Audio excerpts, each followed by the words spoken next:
Kajian Kitab.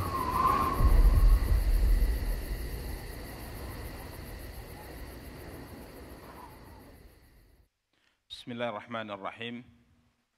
Assalamualaikum warahmatullahi wabarakatuh.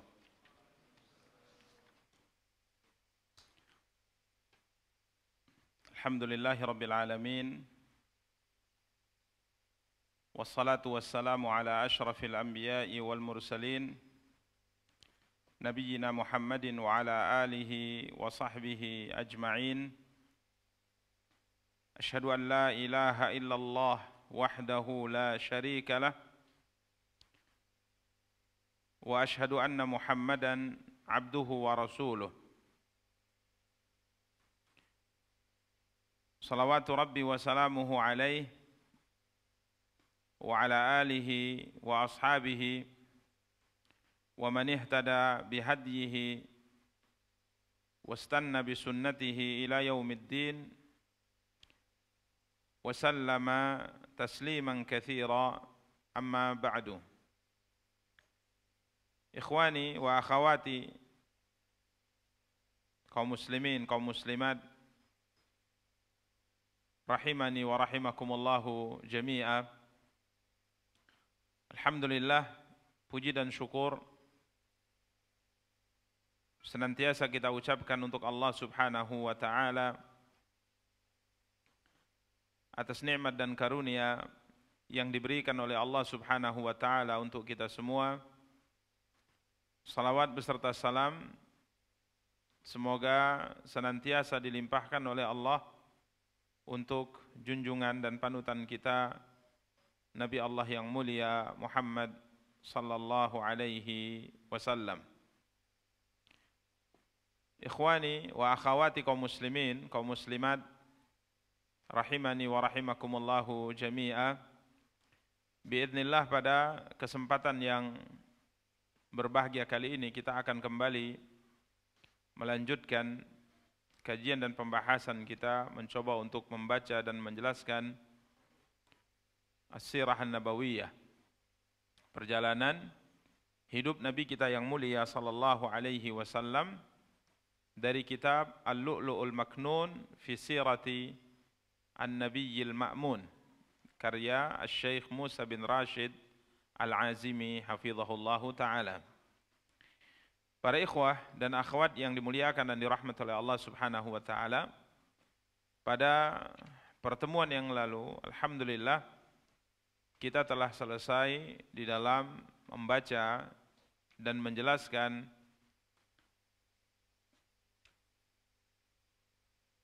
perang Hunain dan perang setelahnya yang lebih dikenal dengan perang Taif,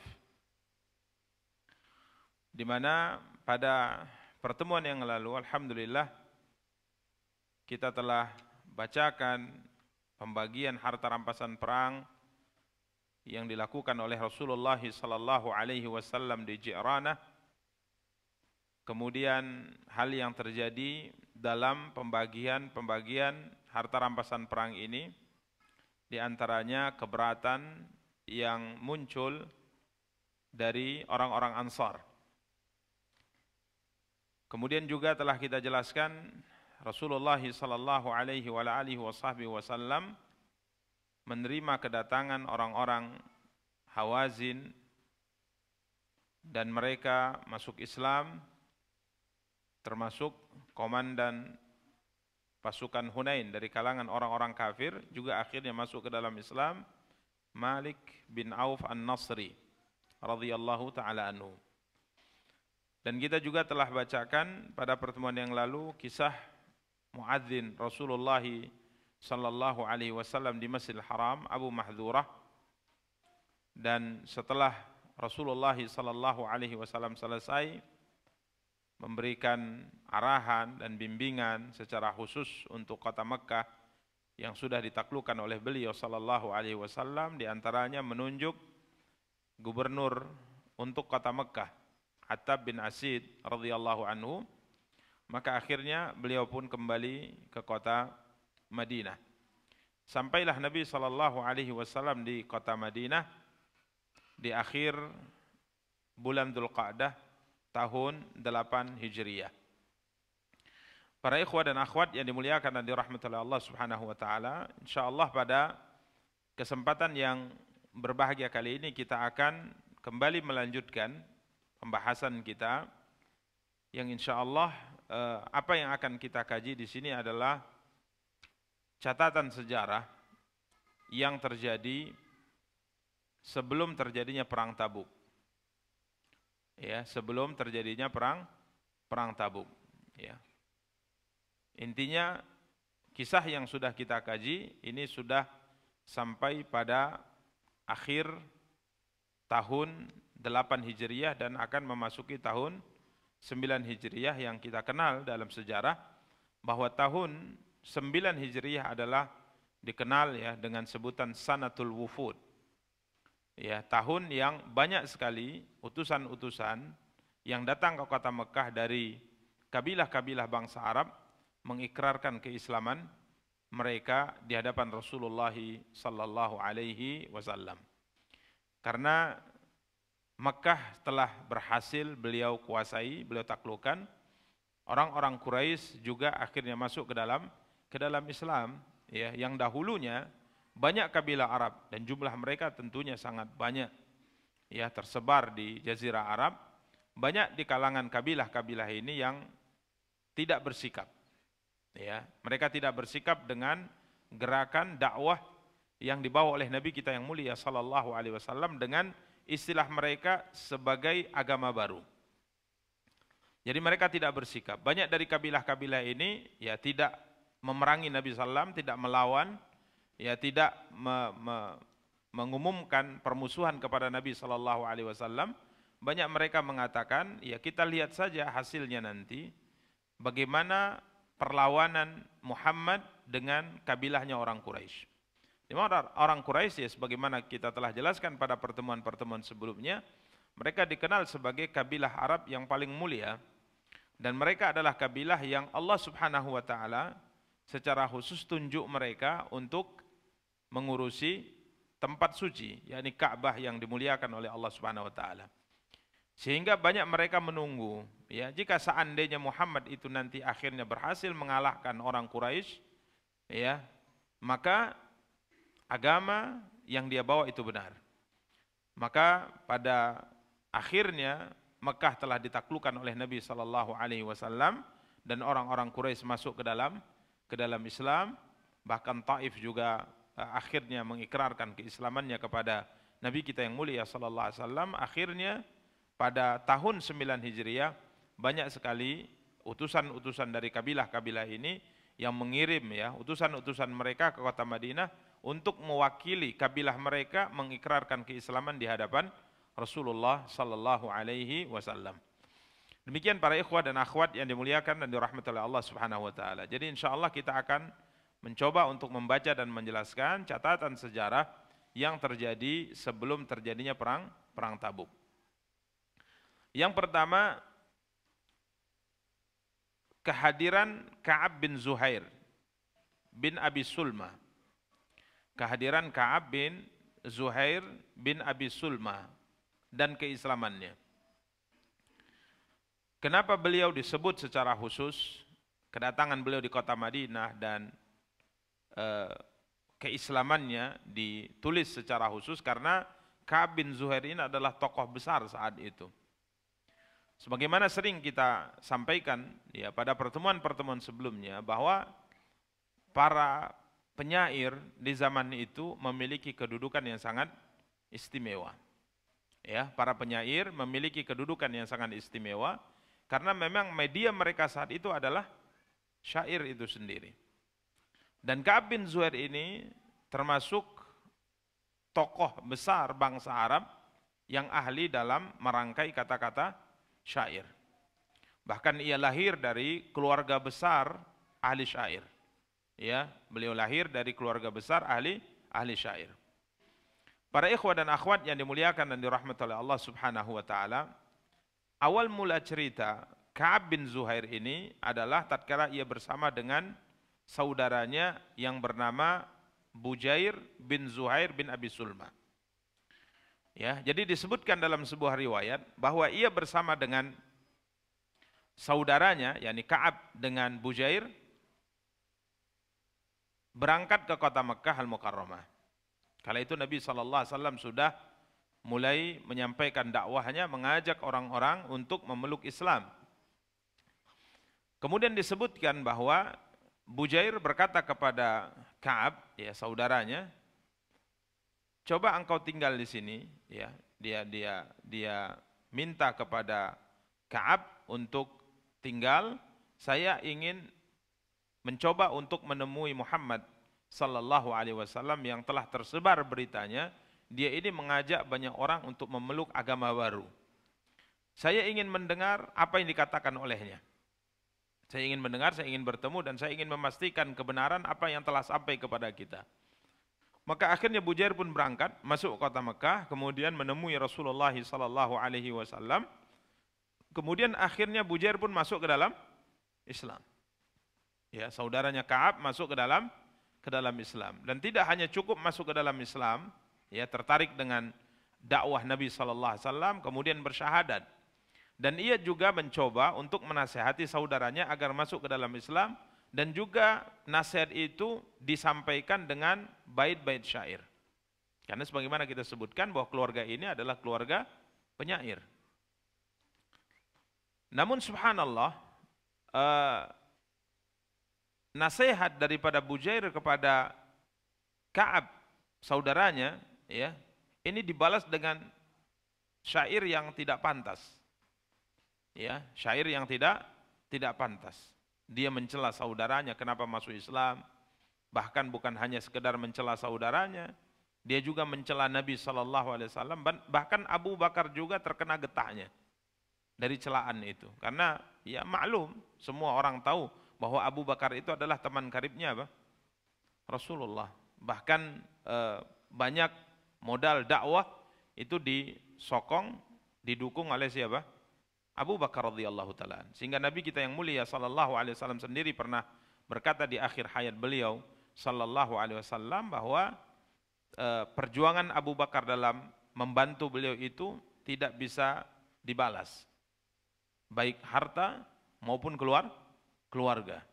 Ya, jadi subhanallah, ini Abu Bakar. Sehingga akhirnya syair yang dirangkai oleh Ka'ab bin Zuhair ini juga menyerang Abu Bakar radhiyallahu taala anhu. Sehingga akhirnya tatkala syair ini sampai kepada Bujair, Bujair pun tidak terima ya dengan syair seperti ini, dan dia juga tidak ingin kalau syair ini tidak dia sampaikan kepada Rasulullah, karena yang namanya syair itu pasti akan menyebar di zaman itu, karena ini adalah sarana media mereka. Jadi kalau nanti tidak dia sampaikan kepada Rasulullah SAW, takutnya Nabi mendengar syair ini dari orang lain, seakan-akan Bujair itu menyembunyikan sebuah bait syair yang buruk yang ditujukan kepada Rasulullah yang diucapkan oleh saudaranya. Maka Bujair pun menyampaikan bait syair itu kepada Rasulullah sallallahu alaihi wasallam. Maka seketika Nabi sallam marah, ya, kemudian beliau berkata, "Man laqiya Ka'ban falyaqtulhu." Siapa yang bertemu dengan Ka'ab, ya, bin Zuhair, maka hendaknya dia membunuhnya. Jadi dihukum apa? Diputus hukuman mati untuknya. Para ikhwah dan akhwat yang dimuliakan dan dirahmati Allah Subhanahu wa taala, setelah Nabi kita yang mulia sallallahu alaihi wasallam menaklukkan kota Makkah, kemudian beliau juga telah kembali dari perang Hunain, kembali dari Taif, ya, tentunya ini pergerakan dakwah yang dibawa oleh Nabi SAW. Tidak ada satu kabilah pun yang mampu untuk menghalanginya, yang mampu untuk membendungnya, karena kekuatan semakin hari semakin besar. Bahkan Mekah saja sudah takluk. Maka saat itulah Bujair kembali mengirimkan surat, ya, kepada saudaranya Ka'ab bin Zuhair agar kiranya ia segera masuk ke dalam Islam. Agar ia segera masuk ke dalam Islam. Beliau berkata dalam pesan tersebut, ya, sesungguhnya ada beberapa orang laki-laki di kota Mekah yang dahulunya kerjanya seperti kamu, mencaci, ya, menghina Rasulullah dengan merangkai kata-kata syair, dan akhirnya mereka dihukum pancung oleh Nabi SAW. Ya, karenanya kalau engkau masih mau hidup, Itu pesan saudaranya, kalau kamu masih ingin hidup, pergi secepatnya, berangkat secepatnya, temui siapa? Rasulullah. Karena beliau itu, kalau ada orang yang datang kepada beliau, kemudian masuk Islam, maka subhanallah, beliau akan terima, beliau akan maafkan, dan beliau akan terima keislaman orang tadi. Sekalipun orang itu mungkin telah diputuskan hukuman apa? Hukuman mati sebelumnya sebagaimana kamu. Makanya beliau katakan, kalau kamu masih ingin hidup, ya berangkat, segera temui siapa? Rasulullah SAW. Tapi kalau engkau tidak melakukan, ya silahkan, selamatkan dirimu. Tapi saya yakin engkau tidak akan pernah bisa lepas dari Muhammad SAW. Karena setiap daerah satu persatu semakin lama semakin mengikrarkan apa? Keislamannya. Semuanya sudah tunduk kepada Muhammad SAW. Kemana mau kau lari? Kemana engkau hendak lari? Ya kalau memang kau tidak mau masuk Islam, silahkan selamatkan dirimu dan engkau tidak akan pernah, tidak akan tertangkap. Pasti engkau akan tertangkap. Kemudian dia buat syair lagi, ya, dia ingatkan, ya, dia ingatkan tentang Islam, tentang tauhid kepada saudaranya agar ia segera masuk ke dalam Islam. Maka tatkala pesan dan surat ini sampai kepada Ka'ab bin Zuhair dari saudaranya Bujair bin Zuhair, ia pun merasa takut. Ya, ia pun merasa khawatir. Karena memang faktanya seperti itu. Kota demi kota, daerah demi daerah, tunduk kepada Rasulullah SAW. Kemana hendak lari? Ya, kemana hendak menyelamatkan diri? Dan Nabi sudah putuskan hukuman mati untuknya. Sehingga ia semakin hari semakin takut. Semakin hari semakin khawatir. Sampai-sampai orang-orang yang membencinya, membenci Ka'ab ini. Kalau Ka'ab lewat, dia mengatakan, sehari dua hari lagi dia mau matinya ini. Ini sehari dua hari lagi akan menemui ajalnya gitu.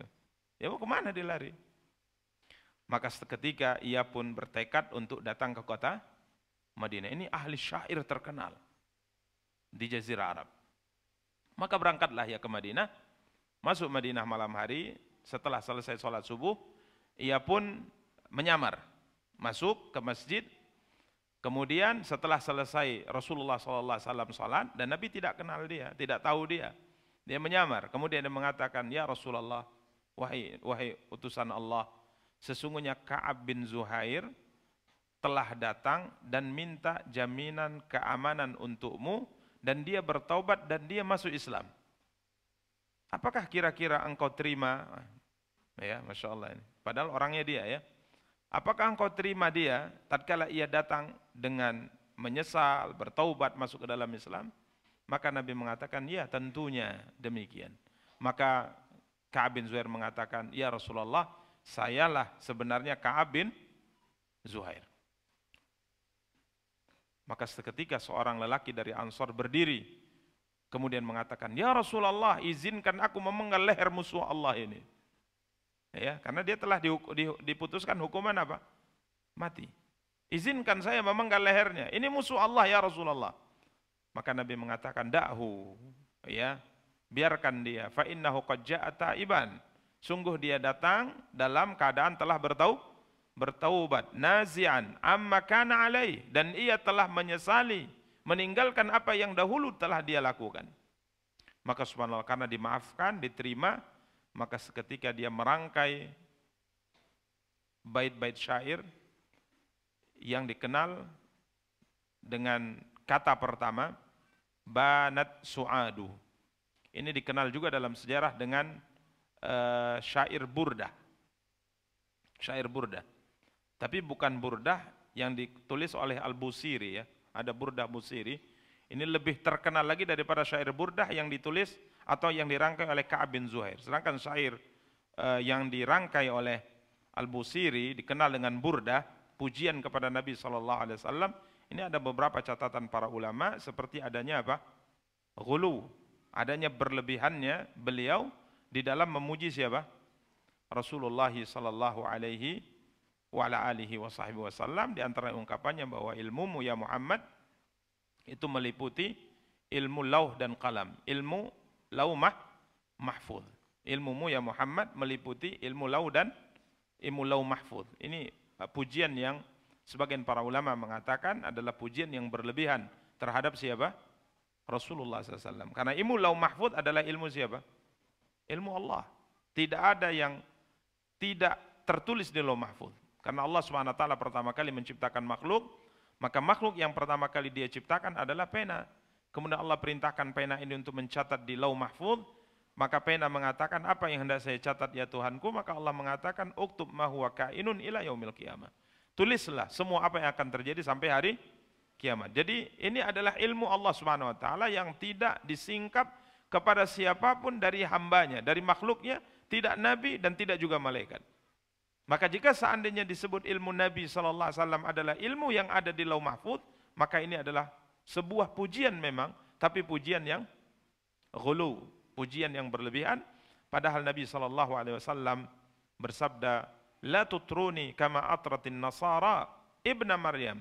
Jangan kalian memujiku, menyanjungku, ya, berlebihan sebagaimana berlebihannya orang-orang Nasara memuji dan menyanjung Isa putra Maryam. Iyakum wal ghulu. Hati-hatilah kalian dari sifat atau sikap berlebihan, karena umat-umat sebelum kalian itu binasa karena sikap ghulu mereka. Ya.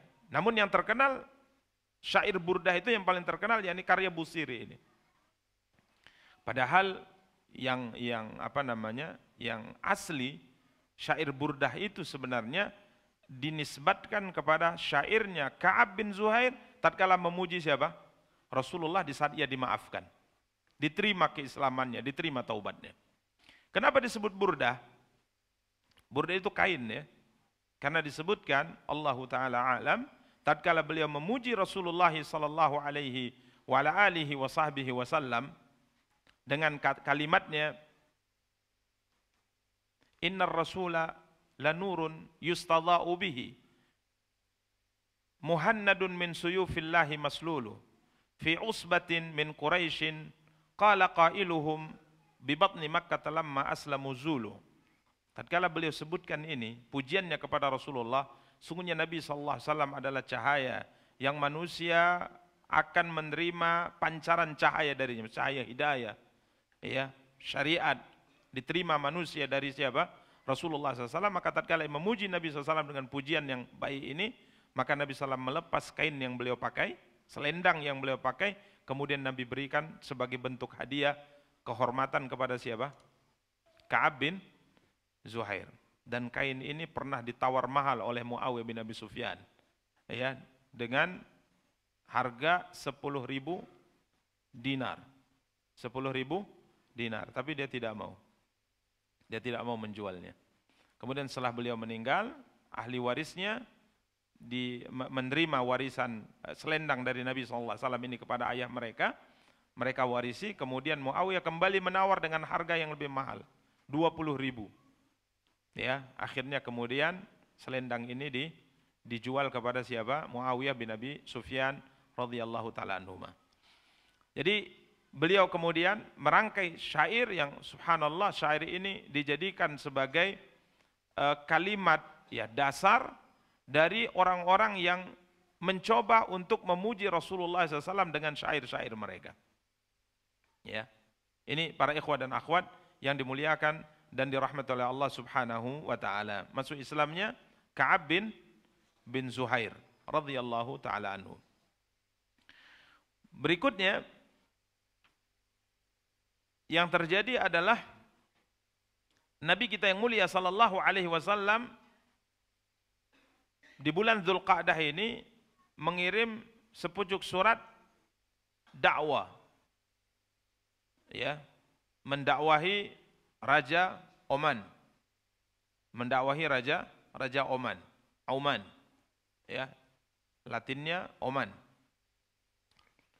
Nabi sallallahu alaihi wasallam mengirim surat kepada Raja Oman. Surat ini dibawa oleh Amr bin As radhiyallahu taala anhu. Nabi mengirim surat kepada dua bersaudara. Pertama namanya Jaifar, ya, asalnya Ja'far ini, ya, asalnya apa? Ja'far kata para ulama. Namun ainnya mereka ganti dengan ya, mungkin untuk memudahkan dialek mereka. Ya, sebagaimana kita maklumi sendiri bahwa bangsa-bangsa Arab dahulu punya dialek yang berbeda-beda sehingga kita maklumi Al-Quran turun itu diturunkan dengan apa? 7 huruf ya, sebagaimana kita maklumi. Jadi cara bacanya itu berbeda menyesuaikan dengan dialek mereka masing-masing. Makanya kita sering mendengar ya bagaimana wadduha dibaca wadduhi misalnya. Ini dialek mereka ya. Jadi subhanallah, Jaifar itu para ulama katakan dalam bahasa Arab yang kita kenal Ja'far sebenarnya namanya. Kemudian Abdin, kedua-duanya adalah anak daripada Julandi. Kemudian para ikhwah dan akhwat yang dimuliakan dan dirahmati Allah, dalam surat tersebut Nabi SAW mengajak mereka berdua untuk memeluk Islam. Ya tentunya kalimat surat yang ada di dalam surat dakwah ini sama persis seperti surat-surat yang ditujukan oleh Rasulullah SAW yang sudah pernah kita kaji pada pertemuan sebelumnya kepada pimpinan-pimpinan dan tokoh-tokoh dunia saat itu. Kepada Persia, kepada Kaisar Persia, kepada Kaisar Romawi, kepada penguasa Mesir, kepada penguasa Yaman, ya, kepada Raja Najasyi. Maka surat itu kurang lebih sama ya. Dari Muhammad bin Abdullah kepada fulan dan kepada fulan, salamun ala manittaba'al huda, keselamatan bagi orang-orang yang mengikuti petunjuk. Adapun setelahnya, aku menyeru kalian berdua untuk menerima seruan Islam. Masuk Islamnya, masuk Islamlah kalian akan selamat dunia dan akhirat. Beliau jelaskan, aku adalah Rasulullah, utusan Allah Subhanahu wa taala yang ditugaskan oleh Allah untuk melakukan ini dan itu. Intinya Nabi menyeru mereka dalam surat tersebut untuk masuk ke dalam Islam. Bahkan ada ungkapan seperti ancaman yang disampaikan oleh Nabi SAW. Nabi mengatakan, kalau kalian tidak mau masuk Islam, fa in abaitu ma an tuqirra bil Islam. Kalau kalian enggan mengikrarkan keislaman kalian berdua, ketahuilah sesungguhnya kerajaan kalian berdua akan hilang dari tangan kalian berdua. Akan dicabut oleh Allah Subhanahu wa taala. Dan pasukan berkudaku akan sampai ke negeri kalian. Wa tadhharu nubuwwati ala mulkikuma, dan kenabianku akan terlihat pada kerajaan kalian berdua.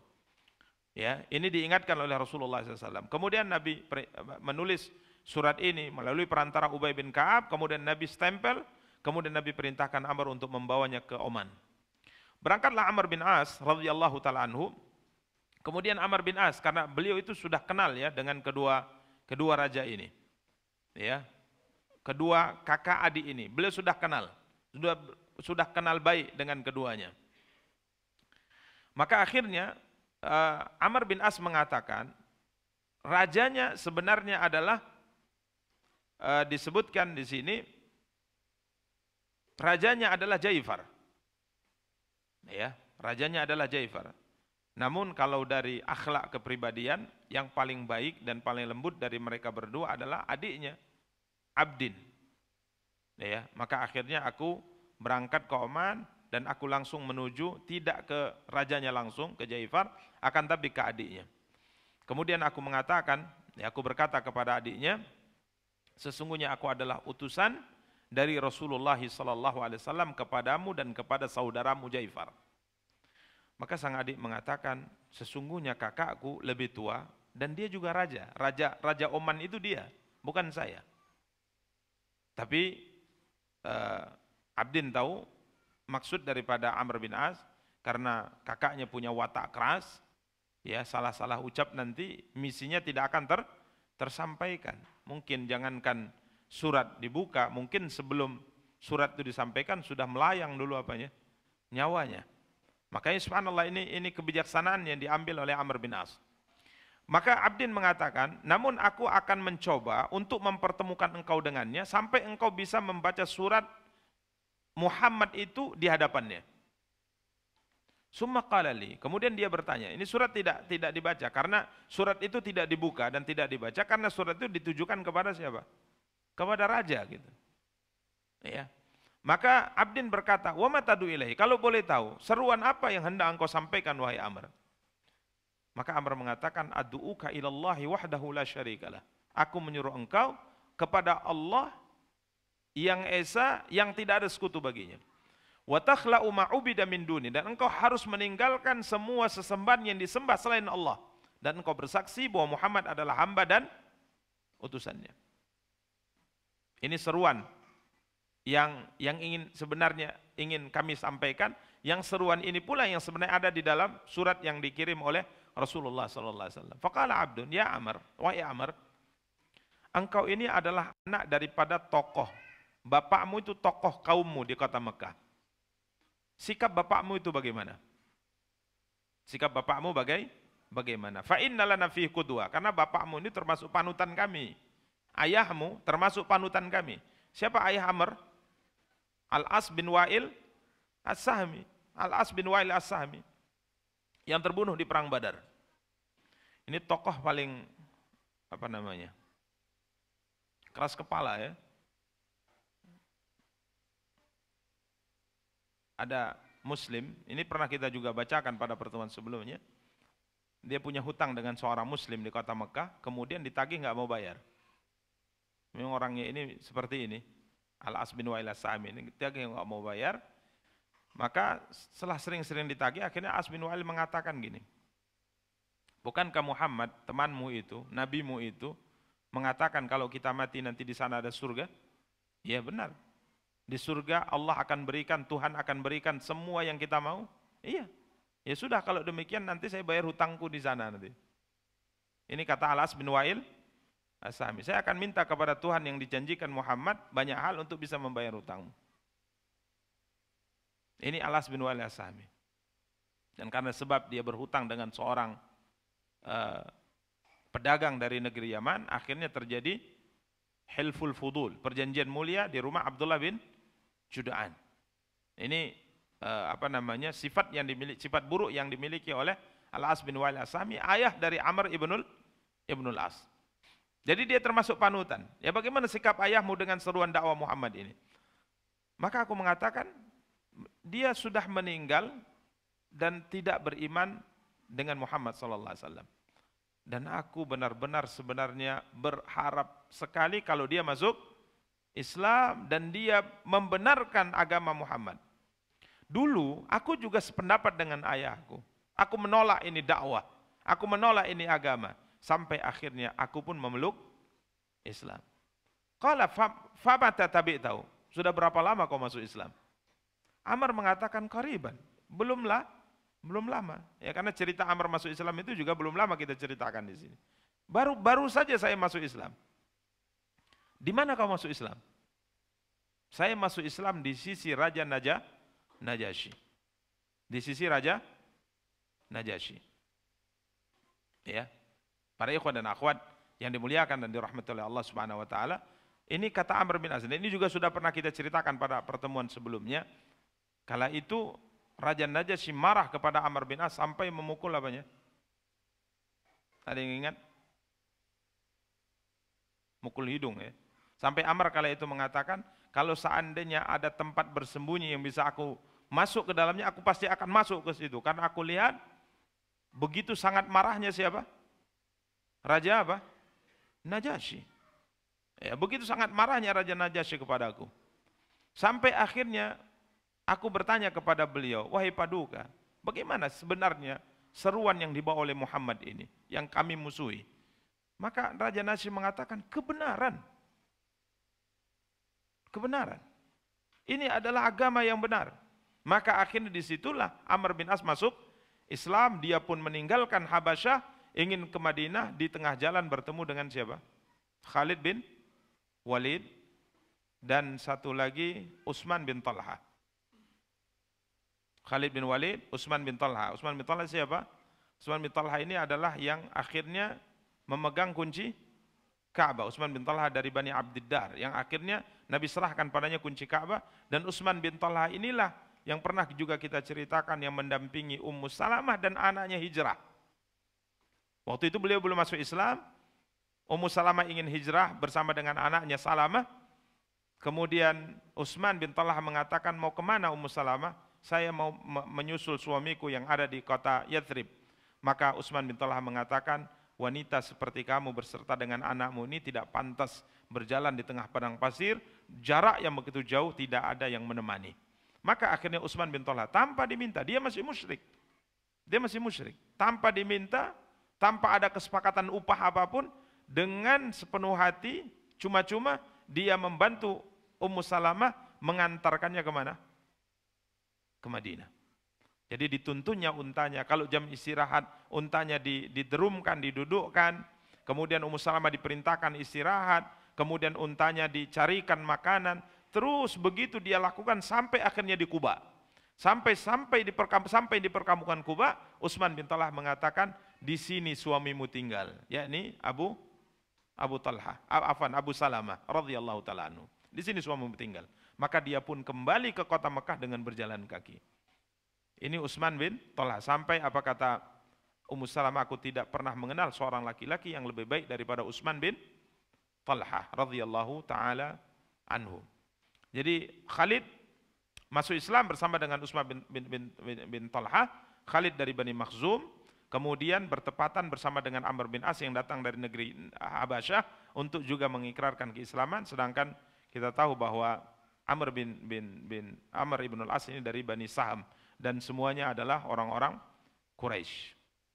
Tatkala mereka bertiga datang kota Madinah, kala itu Nabi berkomentar, sungguhnya kota Mekah telah melepaskan jantungnya untuk kalian. Ini tokoh-tokoh muda hebat di kota Mekah Al-Mukarramah. Demikian para ikhwah dan akhwat yang dimuliakan dan dirahmati oleh Allah Subhanahu wa taala. Saya masuk Islam di sisi Raja Najasyi. Dan sungguh Raja Najasyi juga telah masuk Islam. Ya, Raja Najasyi juga telah masuk Islam. Kemudian dia berkata, lalu bagaimana kerajaannya setelah dia masuk Islam? Bukankah Raja Najasyi itu memimpin negara Nasrani beragama Kristen? Lalu bagaimana setelah dia masuk Islam? Kerajaannya bagaimana? Aqarruhu wattaba'u. Mereka tetap menjadikan dia sebagai raja, bahkan ada di antara mereka yang mengikutinya masuk Islam. Al-Asaqifah war-ruhban ittaba'uhu. Para uskup, para pendeta, adakah yang mengikutinya? Dia mengatakan ya ada. Undur ya Amr, tunggu dulu wahai Amr. Sesungguhnya tidak ada sifat yang paling buruk dari seseorang kecuali dusta. Ya jujur enggak kamu ini dalam menyampaikan informasi ini? Maka Amr mengatakan, ma kadzabtu wa ma nastahilluhu fi dinina. Demi Allah, saya tidak berdusta dengan apa yang saya sampaikan kepadamu. Dan engkau harus tahu bahwa dusta tidak dihalalkan di agama kami. Dusta hukumnya apa? Haram. Summa qala Abdun. Abdun bertanya, lalu bagaimana Raja Romawi bersikap setelah sampai kepadanya Raja Najasyi masuk Islam? Dalam pertanyaan awal disebutkan, apakah kekaisaran Romawi, Raja Romawi tahu kalau Najasyi itu masuk Islam? Karena Raja Najasyi adalah raja yang di bawah kendali kekaisaran Romawi. Maka Amr mengatakan dia, Raja Persia, Raja Romawi telah tahu dia masuk Islam. Lalu apa yang dilakukan Raja Romawi tatkala dia telah masuk Islam? Maka aku berkata, pertanyaannya, dari mana engkau tahu, bagaimana engkau bisa memastikan kalau Raja Romawi tahu kalau Raja Najasyi masuk Islam? Maka subhanallah Amr mengatakan, sebenarnya saya tahu dari informasi bahwa Raja Najasyi ini setiap tahunnya itu bayar upeti, bayar pajak kepada Raja Romawi setiap tahunnya. Namun setelah dia masuk Islam, maka dia mengatakan, demi Allah, kalau seandainya dia minta walau 1 dirham, setelah saya masuk Islam ini, kata Najasyi, maka saya tidak akan berikan. Ya, dari sinilah sampai informasi kepada Raja Romawi bahwa Najasyi telah memeluk agama yang dibawa oleh Muhammad sallallahu alaihi wasallam. Lalu apa komentar Raja Romawi terhadap sikap Najasyi? Walaupun ada sebagian kala itu mengatakan para pejabat, kata Amr bin As, para menteri, ya tokoh-tokoh di kerajaan Romawi mengatakan, pantaskah seorang budak yang di bawah kendali kita tidak mau bayar upeti walaupun 1 dirham? Maka Raja Romawi mengatakan, lelaki yang lebih memilih sebuah agama untuk dirinya, apa yang mesti kita lakukan? Ya merdekalah, biarlah dia memilih agama yang dia inginkan. Demi Tuhan, demi Allah, kata Raja Romawi, kalaulah bukan karena aku takut hilangnya kerajaanku, aku juga akan melakukan seperti yang dilakukan oleh Raja Najasyi.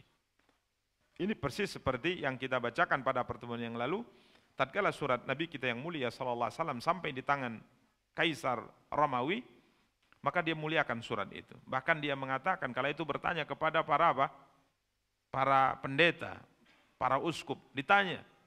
Ya, dikumpulkan semuanya dan beliau bertanya kepada Abu Sufyan bin Harb yang kala itu belum masuk Islam, yang bertepatan kala itu sedang berdagang di Syam, karena waktu itu adalah masa perjanjian damai gencatan senjata selama 10 tahun setelah disepakati bersama di Hudaybiyah. Maka setelah semua informasi didengar, diteliti oleh Raja Romawi, kala itu dia mengatakan, saya tidak menyangka bahwa Nabi akhir zaman itu dari bangsa kalian, ini dari bangsa Arab. Kemudian dia mengatakan, jika seandainya aku tahu bagaimana caranya bertemu dengan beliau ini Muhammad, maka aku akan datang dan aku akan basuh kedua kakinya. Jadi ungkapan ini subhanallah membuat keributan sebagaimana telah kita pernah jelaskan di istana, sehingga akhirnya semua yang hadir itu tidak sepakat dengan perkataan raja. Ini menunjukkan raja itu lemah. Raja itu apa? Lemah.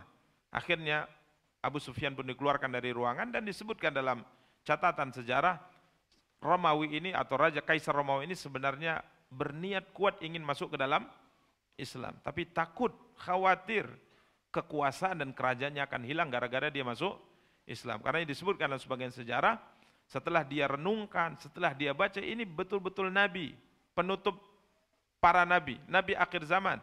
Maka dia kumpulkan semua pejabat di sebuah ruangan dan dia perintahkan pengawal untuk menutup ruangan dari luar.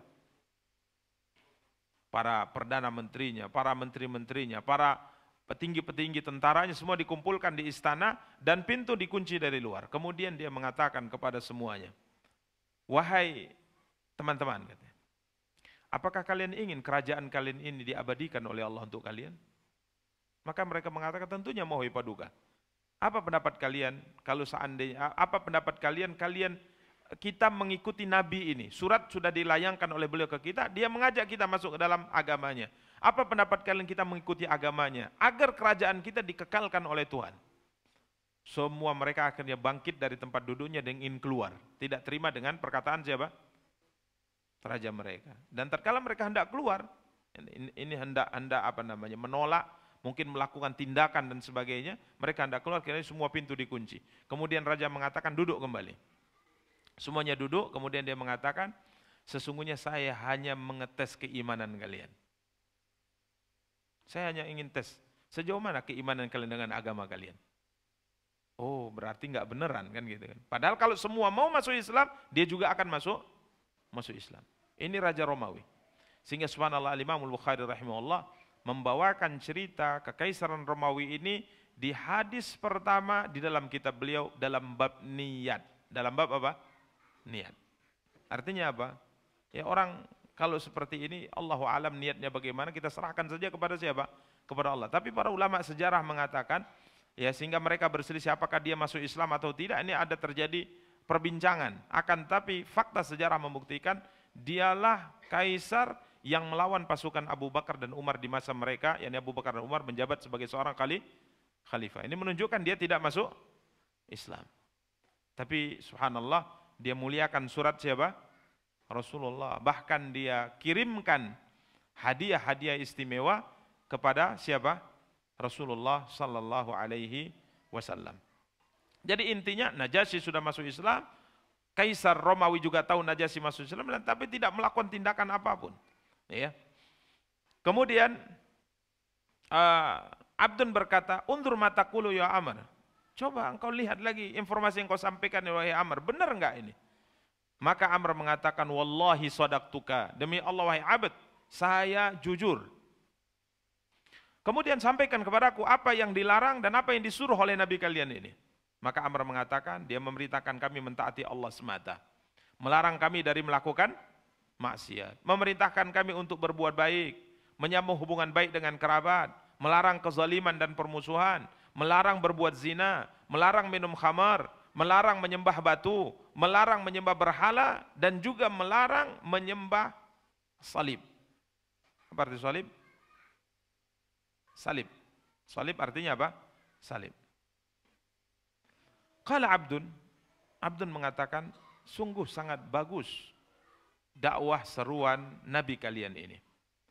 Jika seandainya saudaraku Jaifar mau mengikutinya, maka kalau Jaifar mengikuti agama yang kau bawa ini, kami akan berangkat bersama untuk beriman kepada Muhammad, kami akan membenarkan dia. Tapi kalau saya renungkan, saya pikir-pikir, saudaraku itu sangat cinta dengan kerajaannya dan dia tidak mungkin mau menjadi orang di belakang. Ya, jadi dia selalu ingin menjadi seorang raja. Dan ini para ikhwah, sifat yang seperti ini kadangkala menyebabkan seseorang, bahkan fakta sejarah membuktikan, sifat tidak mau menjadi orang kedua atau bawahan, ini sifat ini yang akhirnya banyak tokoh-tokoh di zaman itu menolak apa? Islam. Enggak mau. Ya. Nanti kalau masuk Islam mengikuti Muhammad, akhirnya dia yang jadi pimpinan kan gitu. Dia jadi nomor satunya. Saya bawahan. Ini saudaraku Jaifar tidak mungkin mau. Ya mungkin kalau mengikuti agamanya oke lah. Tapi kalau seandainya nanti dia tidak lagi menjadi raja, ini sepertinya karena sebab ini dia tidak akan mau menerima Islam. Qultu, aku mengatakan kalau dia masuk Islam, Rasulullah SAW pasti akan tetap menobatkan dia, menjadikan dia sebagai raja atas kaumnya. Ya, tidak dicopot itu jabatannya. Fa'akhadha sadaqah min ghaniyihim faradda ala fuqaraihim. Akan diambil sedekah yakni zakat dari orang kaya mereka dan akan dibagikan kepada orang fakir dari kalangan mereka. Maka ini akhlak yang baik ya. Harta diambil dari orang kaya, dibagikan pada orang miskin. Lalu apa yang dimaksud dengan sedekah zakat itu? Maka aku sebutkan sedekah daripada harta-harta yang diwajibkan, emas dan perak, pertanian dan sebagainya, sampai aku menjelaskan tentang kewajiban zakat dalam ibil, dalam unta. Mereka adalah orang-orang yang memiliki peternakan unta yang sangat banyak. Qala ya Amr, wahai Amr, ternak unta yang kami gembalakan, yang makan dari rumput-rumput yang ada di negeri kami, yang minum dari air-air yang ada, ini diambil zakatnya kemudian dibagikan pada fakir miskin. Maka Amr mengatakan, ya. Apa kata Abdun? Kalau yang untuk ini sepertinya masyarakat kami tidak akan mau terima. Kalau untuk zakat ini enggak akan terima. Ya apa urusannya Muhammad dengan unta kami, kan gitu ceritanya. Kami yang memelihara, kami yang membesarkan, kami yang merawat, tiba-tiba setiap tahunnya dikeluarkan sekian ekor. Apa urusannya? Kalau untuk poin ini kayaknya sepertinya ya masyarakat kami tidak akan mau mentaatinya. Kemudian Amr bercerita, beberapa hari aku menginap di sisi Abdin, ya, sisi Abd, dan Abd berusaha untuk mempertemukan aku dengan saudaranya Raja Jaifar. Akan tapi berlahan-berlahan tidak juga dapat izin, sampai akhirnya pada suatu hari aku dapat izin untuk bertemu. Maka aku pun datang ke istana, tatkala aku masuk, ingin datang membawa surat tadi, ingin masuk, maka pengawal langsung memegang kedua lenganku. Jadi dipegang. Dibawa masuk, jadi diapit, mungkin supaya tidak melakukan tindakan yang tidak-tidak. Tatkala masuk, maka Abd mengatakan, maka mereka mengatakan, raja mengatakan, lepaskan dia. Tak usah dipegang seperti itu, lepaskan dia. Maka akhirnya Amr bin As radhiyallahu taala anhu mendekat, kemudian dia ingin duduk. Tapi raja mengatakan jangan duduk, berdiri saja. Ya, berdiri saja dan sampaikan apa urusanmu hendak datang kemari. Apa pesan yang hendak engkau sampaikan? Maka aku pun menyerahkan surat Rasulullah sallallahu alaihi wasallam yang sudah distempel. Kemudian dia pun membukanya, kemudian dia membaca dari awal sampai akhir. Kemudian setelah selesai dia baca, dia serahkan kepada adiknya Abdun yang sudah tahu informasi lebih jauh tentang Amr dan Muhammad sallallahu alaihi wasallam. Maka kemudian dibaca oleh Abd. Hanya saja aku melihat tatkala dia baca, sikap dari keduanya itu berbeda. Jaifar seperti marah gitu. Kalau Abd orangnya memang agak lembut. Kemudian dia berkata, "Ala tukhbiruni an Quraisyin kaifa sana'at?" coba sampaikan kepada kami informasi, sikap orang Quraisy bagaimana? Maka Amr mengatakan, orang Quraisy semuanya masuk Islam. Ada yang menerimanya dengan lapang dada, ada yang terpaksa karena sudah dikalahkan. Qala wa ma'ahu. Siapa sebenarnya orang-orang yang mendukung gerakan dakwah Muhammad ini? Pasukannya itu siapa sebenarnya?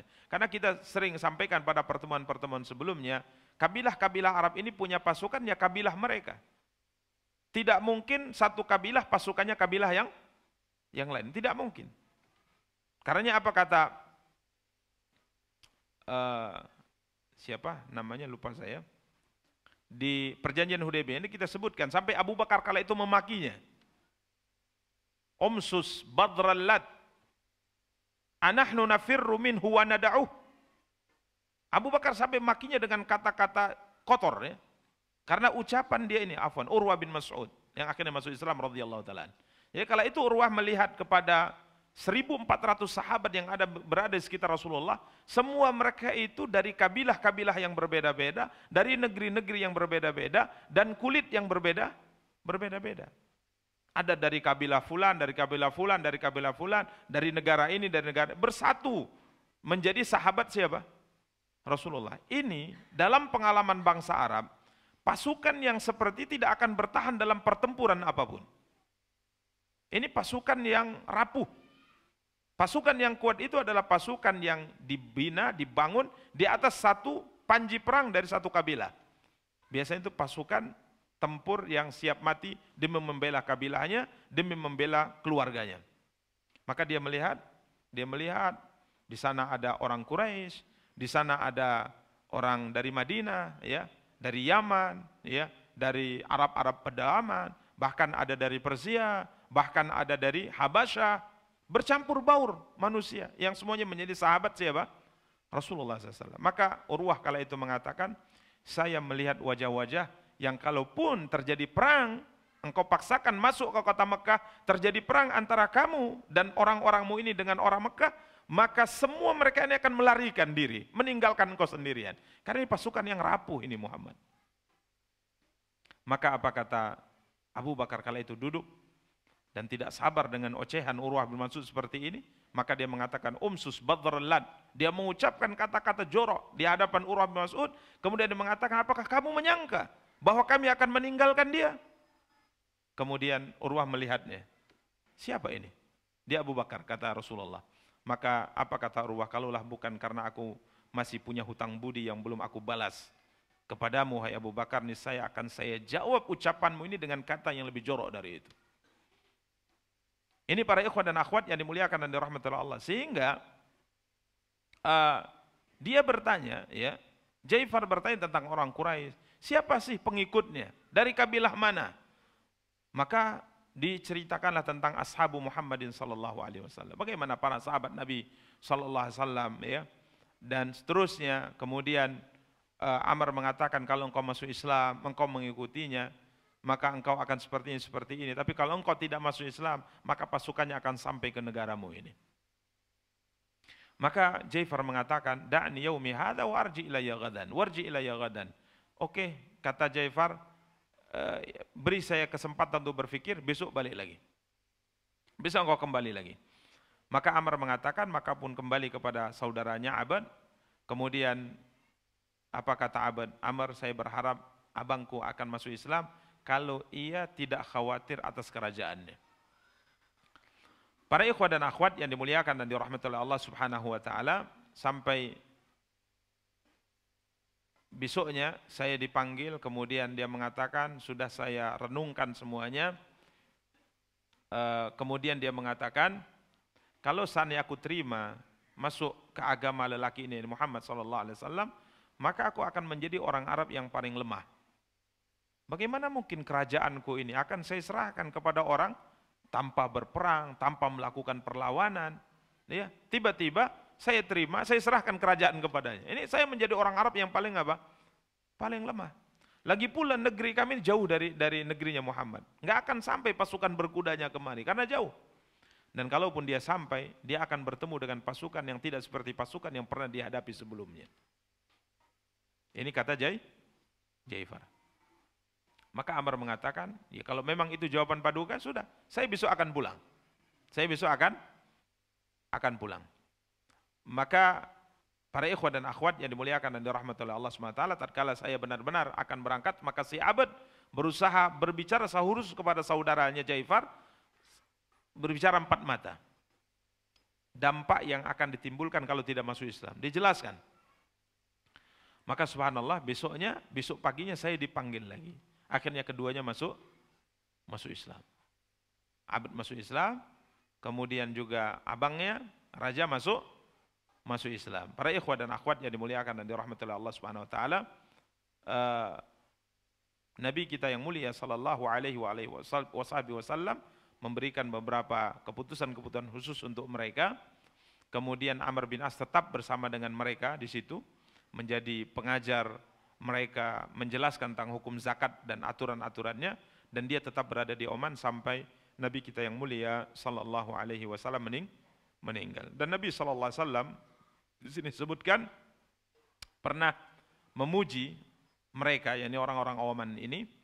Nabi SAW pernah mengutus seseorang untuk berdakwah di satu daerah. Namun mereka memukulinya, ya. Mereka mencercanya sampai akhirnya pulang lagi ke Madinah. Terluka, berdarah-darah, pulang, ditolak dakwahnya. Maka apa kata Rasulullah? Kalau seandainya engkau mendatangi orang-orang Oman, maka niscaya mereka tidak akan mencacimu, mereka tidak akan memukulmu. Sebagaimana siapa? Amr bin As. Jadi diterima dengan baik. Ya, walaupun pada awal ingin menolak, tapi ya menolak tapi tidak menyakiti orang yang datang mengajak mereka kepada sebuah ajaran baru. Ini kelemah lembutan yang dimiliki oleh mereka dari tabiat yang Allah Subhanahu wa taala takdirkan mereka miliki. Demikian para ikhwah dan akhwat yang dimuliakan dan dirahmati oleh Allah Subhanahu wa taala. Kemudian di sini juga ada surat Rasulullah sallallahu alaihi wasallam kepada Al-Munzir bin Sawa. Ini adalah raja Bahrain. Ya, raja Bahrain, dan akhirnya raja Bahrain juga masuk ke dalam Islam. Ya, demikian para ikhwah dan akhwat yang dimuliakan dan dirahmati oleh Allah Subhanahu wa taala. Berikutnya, catatan sejarah yang terjadi sebelum perang Tabuk adalah pernikahan Rasulullah sallallahu alaihi wasallam dengan seorang wanita dikenal dengan wanita Jauniyah. Namanya Umaymah bintun Nu'man bin Shurahil al-Jauniyah.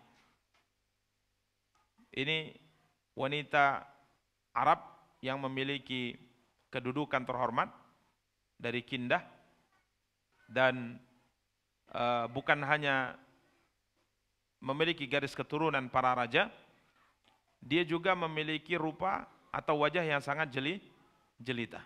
Wajah yang sangat jelita, dan tatkala ayahnya datang ke Madinah bersama dengan dia, status Umaymah kala itu janda, suaminya telah meninggal. Kemudian sang ayah menawarkan wanita ini untuk dinikahi oleh siapa? Rasulullah sallallahu alaihi wasallam. Maka Nabi sallallahu alaihi wasallam pun sepakat untuk menikahinya. Ya. Maka para ikhwah dan akhwat yang dimuliakan dan dirahmati Allah, singkat cerita, Nabi sallallahu alaihi wasallam kemudian setelah selesai pernikahan, Nabi tetapkan ketentuan-ketentuan syariat terkait dengan pernikahan. Maka Nabi kita yang mulia sallallahu alaihi wasallam menemuinya. Ya, Nabi menemui istrinya ini. Tatkala Nabi sallallahu alaihi wasallam mendekat ke wanita ini, Nabi sallallahu alaihi wasallam hendak menyentuhnya. Maka wanita ini mengatakan, "A'udzu billahi minka." Artinya apa? Biasanya kita baca a'udzu billahi minasyaitonir rajim. Ini a'udzu billahi minka. Aku berlindung kepada Allah dari engkau. Maka Rasulullah SAW katakan, laqad udzti bi'azimin ilhaqi bi ahliki. Sungguh engkau telah meminta perlindungan kepada zat yang maha besar. Kembalilah kepada keluargamu. Nabi menceraikannya langsung. Karena ia berlindung kepada siapa? Kepada Allah. Nabi bersabda, siapa yang berlindung atau meminta perlindungan kepada kalian dengan menyebut nama Allah, beri apa? Perlindungan dia. Jangan dilakukan pada dirinya apa yang tidak mau. Apa yang dia tidak mau. Maka wanita ini kala itu mengatakan, a'udzu billahi minka, aku berlindung kepada Allah dari engkau. Dia minta perlindungan kepada Allah dari siapa?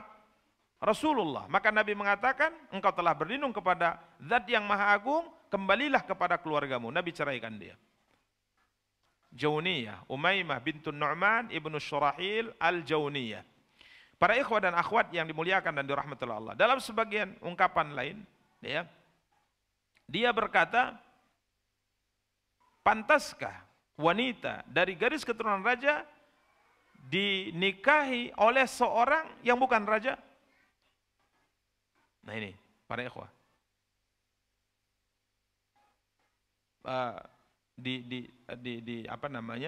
Dinikahi oleh seorang yang bukan apa? Raja. Sehingga para ulama rahimahumullah taala menjelaskan tentang cerita pernikahan Nabi dan perpisahan beliau atau cerai beliau dengan wanita ini, sebabnya sebenarnya apa gitu. Ada yang mengatakan tatkala wanita ini datang dan ayahnya menawarkannya kepada Rasulullah SAW, semua istri Nabi cemburu. Semua istri Nabi apa? Cemburu. Ini wanita garis keturunannya mulia dari raja, kemudian punya wajah yang benar-benar apa? Cantik, sehingga cemburu mereka. Ini gawat ini, kata istri-istri Nabi SAW. Ya, lawan kita ini nggak akan bisa apa? Saingannya nggak, ya, menang apa namanya istilahnya? Seri pun susah, apalagi apa? Menang.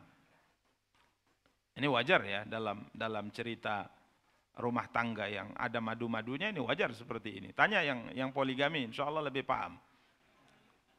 Dan itu kata mereka kalau saya tanya gimana, itulah nikmatnya kehidupan Ustaz. Nah, itu nikmatnya kehidupan. Itu mereka ya. Taib. Sehingga akhirnya para istri-istri Nabi ini ngakali, bahasa kita di Medan. Dia bilang kepada Umaymah, tidak ada kata yang paling disukai oleh Nabi adalah kecuali ucapan ini. A'udzubillahi minka. Nanti kalau Nabi bertemu denganmu, ucapkan itu. Itu paling senang Nabi dengan ucapan, dan engkau akan menjadi orang yang lebih istimewa di sisi Rasulullah. Dan ini dipraktekkan, ya. Nabi masuk, ingin menyentuhnya, a'udzubillahi minka. Ini sebenarnya maksudnya supaya dicerai gitu loh. Supaya dicerai. Maka diucapkanlah kalimat itu, maka langsung dicerai. Akhirnya saingan tidak bertambah. Ya, enggak ada saingan. Ini sebab yang pertama. Ini dibahas oleh para ulama ya. Sebab yang kedua, dia tidak kenal Nabi. Dia tidak tahu kiranya suami yang ditawarkan dirinya kepadanya oleh ayahnya itu adalah siapa? Rasulullah tidak kenal. Makanya disebutkan dalam sebagian riwayat, tatkala selesai Nabi menceraikannya, kemudian Nabi katakan pada Abu Usaid As-Sa'idi radhiyallahu ta'ala anhu, berikan kepadanya hadiah ini dan ini, kata Rasulullah SAW. Sudah, saya ceraikan dia, kembalikan dia pada keluarganya, berikan dia hadiah ini dan ini. Maka orang-orang mengatakan, kamu tidak tahu siapa tadi? Siapa katanya? Rasulullah Muhammad SAW. Dia mengatakan, kalau demikian saya adalah orang yang paling sengsara, katanya. Ini sebab yang kedua, kemungkinan yang kedua. Kemungkinan yang ketiga, memang dia punya sifat apa? Sombong, sebagian kita sebutkan tadi. Karena dia garis keturunan apa? Raja. Dan yang seperti ini di kalangan bangsa Arab, sekalipun dia sudah muslimah mungkin, kadang-kadang watak ini masih muncul. Ya, lihat kasta. Dia nggak mungkin orang yang di tubuhnya mengalir darah biru menikah dengan yang mengalir di tubuhnya darah merah gitu. Nggak mungkin kata mereka. Padahal sama-sama apa? Merah. Bahkan lebih merah lagi darah kita, ya kan? Karena kita Indonesia kan lebih merah darah kita. Taib. Demikian para ikhwah dan akhwat yang dimuliakan dan dirahmati Allah SWT. Tapi intinya cerita ini benar. Namun sebab diceraikan itu apa sebenarnya sebabnya Allahu alam. Tapi memang dia mengatakan a'udzubillahi mink. Apa sebab ucapan a'udzubillahi minka ini? Apa latar belakangnya? Allahu alam, mana yang benar. Tapi benar dia ucapkan di sisi Rasulullah, kemudian Nabi ceraikan. Demikian para ikhwah dan akhwat yang dimuliakan dan dirahmati Allah SWT. Pada bulan Dzulqa'dah tahun 8 Hijriah ini lahir anak Nabi Ibrahim. Dari hubungan beliau dengan siapa? Maria Al-Qibtiyah. Ini seorang yang dihadiahkan oleh Raja Mesir kepada Rasulullah SAW. Maria Al-Qibtiyah. Lahirlah anak Nabi SAW yang diberi nama apa? Diberi nama Ibrahim. Nabi kita yang mulia sallallahu alaihi wasallam pernah bersabda, kata Anas bin Malik radhiyallahu anhu, "Wulida lil-lailata ghulamun fasammaituhu bismi Abi Ibrahim." tadi malam telah lahir anak laki-lakiku, maka aku namakan dia dengan nama bapakku. Aku namakan dia dengan nama Ibrahim. Dan yang memberi informasi pertama kali bahwa Maryah melahirkan anak Rasulullah kepada Nabi adalah Abu Rafi', ya, maula Rasulullah sallallahu alaihi wasallam. Maka Nabi sallallahu alaihi wasallam hadiahkan pada Abu Rafi' seorang budak. Setelah Ibrahim rahil, disebutkan bahwa Maryah tidak memiliki ASI yang mencukupi untuk Ibrahim. Maka wanita-wanita Ansar berlomba-lomba untuk menyusui siapa? Ibrahim. Ya, mereka berlomba-lomba menawarkan diri untuk menyusui Ibrahim. Namun akhirnya Rasulullah SAW memilih ibu susunya adalah Ummu Saif, seorang wanita dari kalangan Ansar yang suaminya Abu Saif adalah berprofesi sebagai pandai besi. Abu Saif, ya, wanita yang suaminya profesinya pandai besi, ya. Para ikhwah dan akhwat yang dimuliakan dan dirahmati Allah, Anas bin Malik mengatakan, saya tidak melihat seorang yang lebih sayang kepada keluarga, lebih perhatian kepada anak dan keluarganya melebihi siapa? Rasulullah. Tatkala Ibrahim disusukan oleh Ummu Saif ini di awali Madinah, beberapa kali kami, saya, Rasulullah dan beberapa orang sahabat itu mengunjungi, ya, anak ini, dan Nabi SAW kemudian menggendongnya dan Nabi SAW menciumnya. Nabi menggendongnya beberapa saat, kemudian Nabi pulang. Itu sering sekali. Ini menunjukkan apa? Perhatian dan kasih sayang siapa? Rasulullah kepada siapa? Kepada anaknya, kepada keluarganya. Ya, ini disebutkan oleh Anas bin Malik karena di zaman itu yang namanya mencium anak kadangkala aib bagi mereka. Makanya tatkala Hasan dan Husain datang kepada Rasulullah, kemudian Nabi memeluknya, Nabi menciumnya, ada seorang mengatakan, saya punya 10 anak laki-laki, tidak pernah saya cium sama sekali. Maka Nabi kala itu mengatakan, saya takut Allah mencabut kasih sayang dari hatimu, dan Allah hanya menyayangi orang-orang yang punya sifat kasih sayang. Ini kadangkala suami, anak duduk di dekat dia saja diusir kan. Anak minta pangku, sana. Laki-laki itu harus berani gitu. Bukan dengan itu pendidikannya. Ya, tidak pernah digendong, tidak pernah dicium, ditunjukkan di hadapannya bahwa dia itu harus menjadi laki-laki beneran gitu. Ya. Sehingga kalau seandainya dia nangis dimarah. Laki-laki kok nangis, tampar. Enggak boleh laki-laki nangis. Siapa bilang laki-laki enggak boleh nangis? Nabi SAW saja menangis. Ini sebuah pendidikan yang salah, ya, pendidikan yang salah. Jangan cengeng, kamu laki-laki. Jadi laki-laki nggak boleh nangis ya? Iya nggak boleh nangis. Sehingga ayahnya nanti kalau meninggal ketawa dia. Wala quwata illa billah. Maka tatkala Ibrahim Umamah sakit parah, ya. Kemudian Nabi menggendongnya, Nabi nangis. Sang sahabat saat mengatakan, ya Rasulullah SAW, nangis Anda. Maka Nabi katakan, hadhihi rahmah. Air mata ini bahagian daripada kasih sayang. Allah akan menyayangi hamba-hambanya yang memiliki sifat kasih sayang. Jadi tidak aib bagi laki-laki menangis. Yang aib itu kalau sikit-sikit nangis, sering nangis, itu aib. Itu perempuan lah kalau gitu. Perempuan itu cantiknya kalau nangis. Tapi jangan antum buat nangis terus ya. Subhanallah. Ini para ikhwah dan akhwat yang dimuliakan dan dirahmati Allah. Jadi Nabi datang, Nabi kunjungi, Nabi gendong, Nabi cium. Ini anak. Anas mengatakan, ma ra'aitu ahadan kana arham bil iyal min Rasulillah.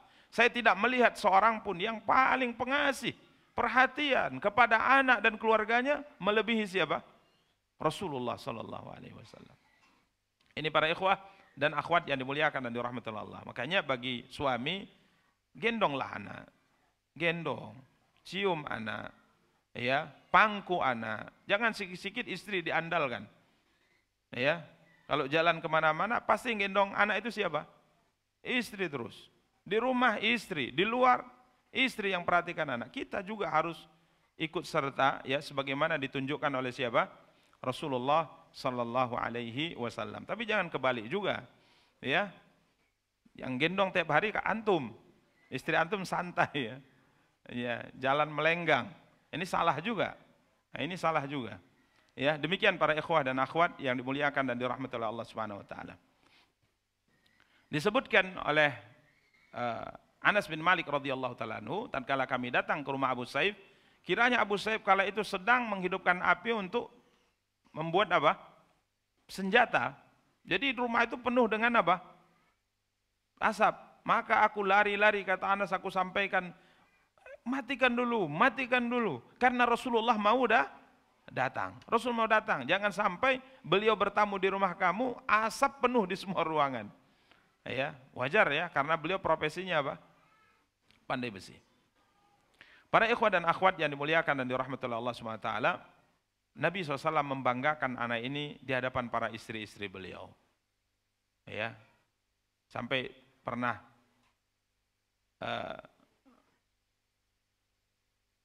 Nabi SAW membawa Ibrahim ke rumah Aisyah, digendong.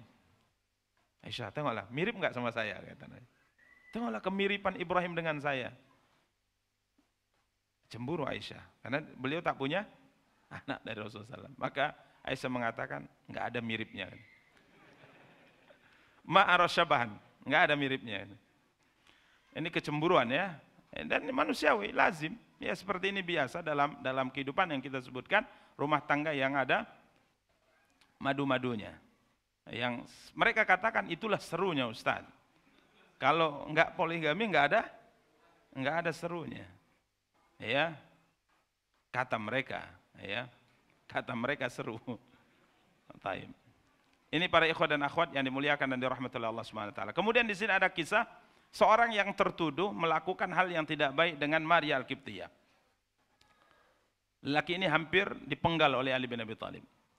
Jadi muncul desas-desus cerita bahwa ada seorang laki-laki yang asalnya dari Mesir juga, yang sering ke rumah Maria Al-Qibtiyah. Sering ke rumah apa? Maria Al-Qibtiyah.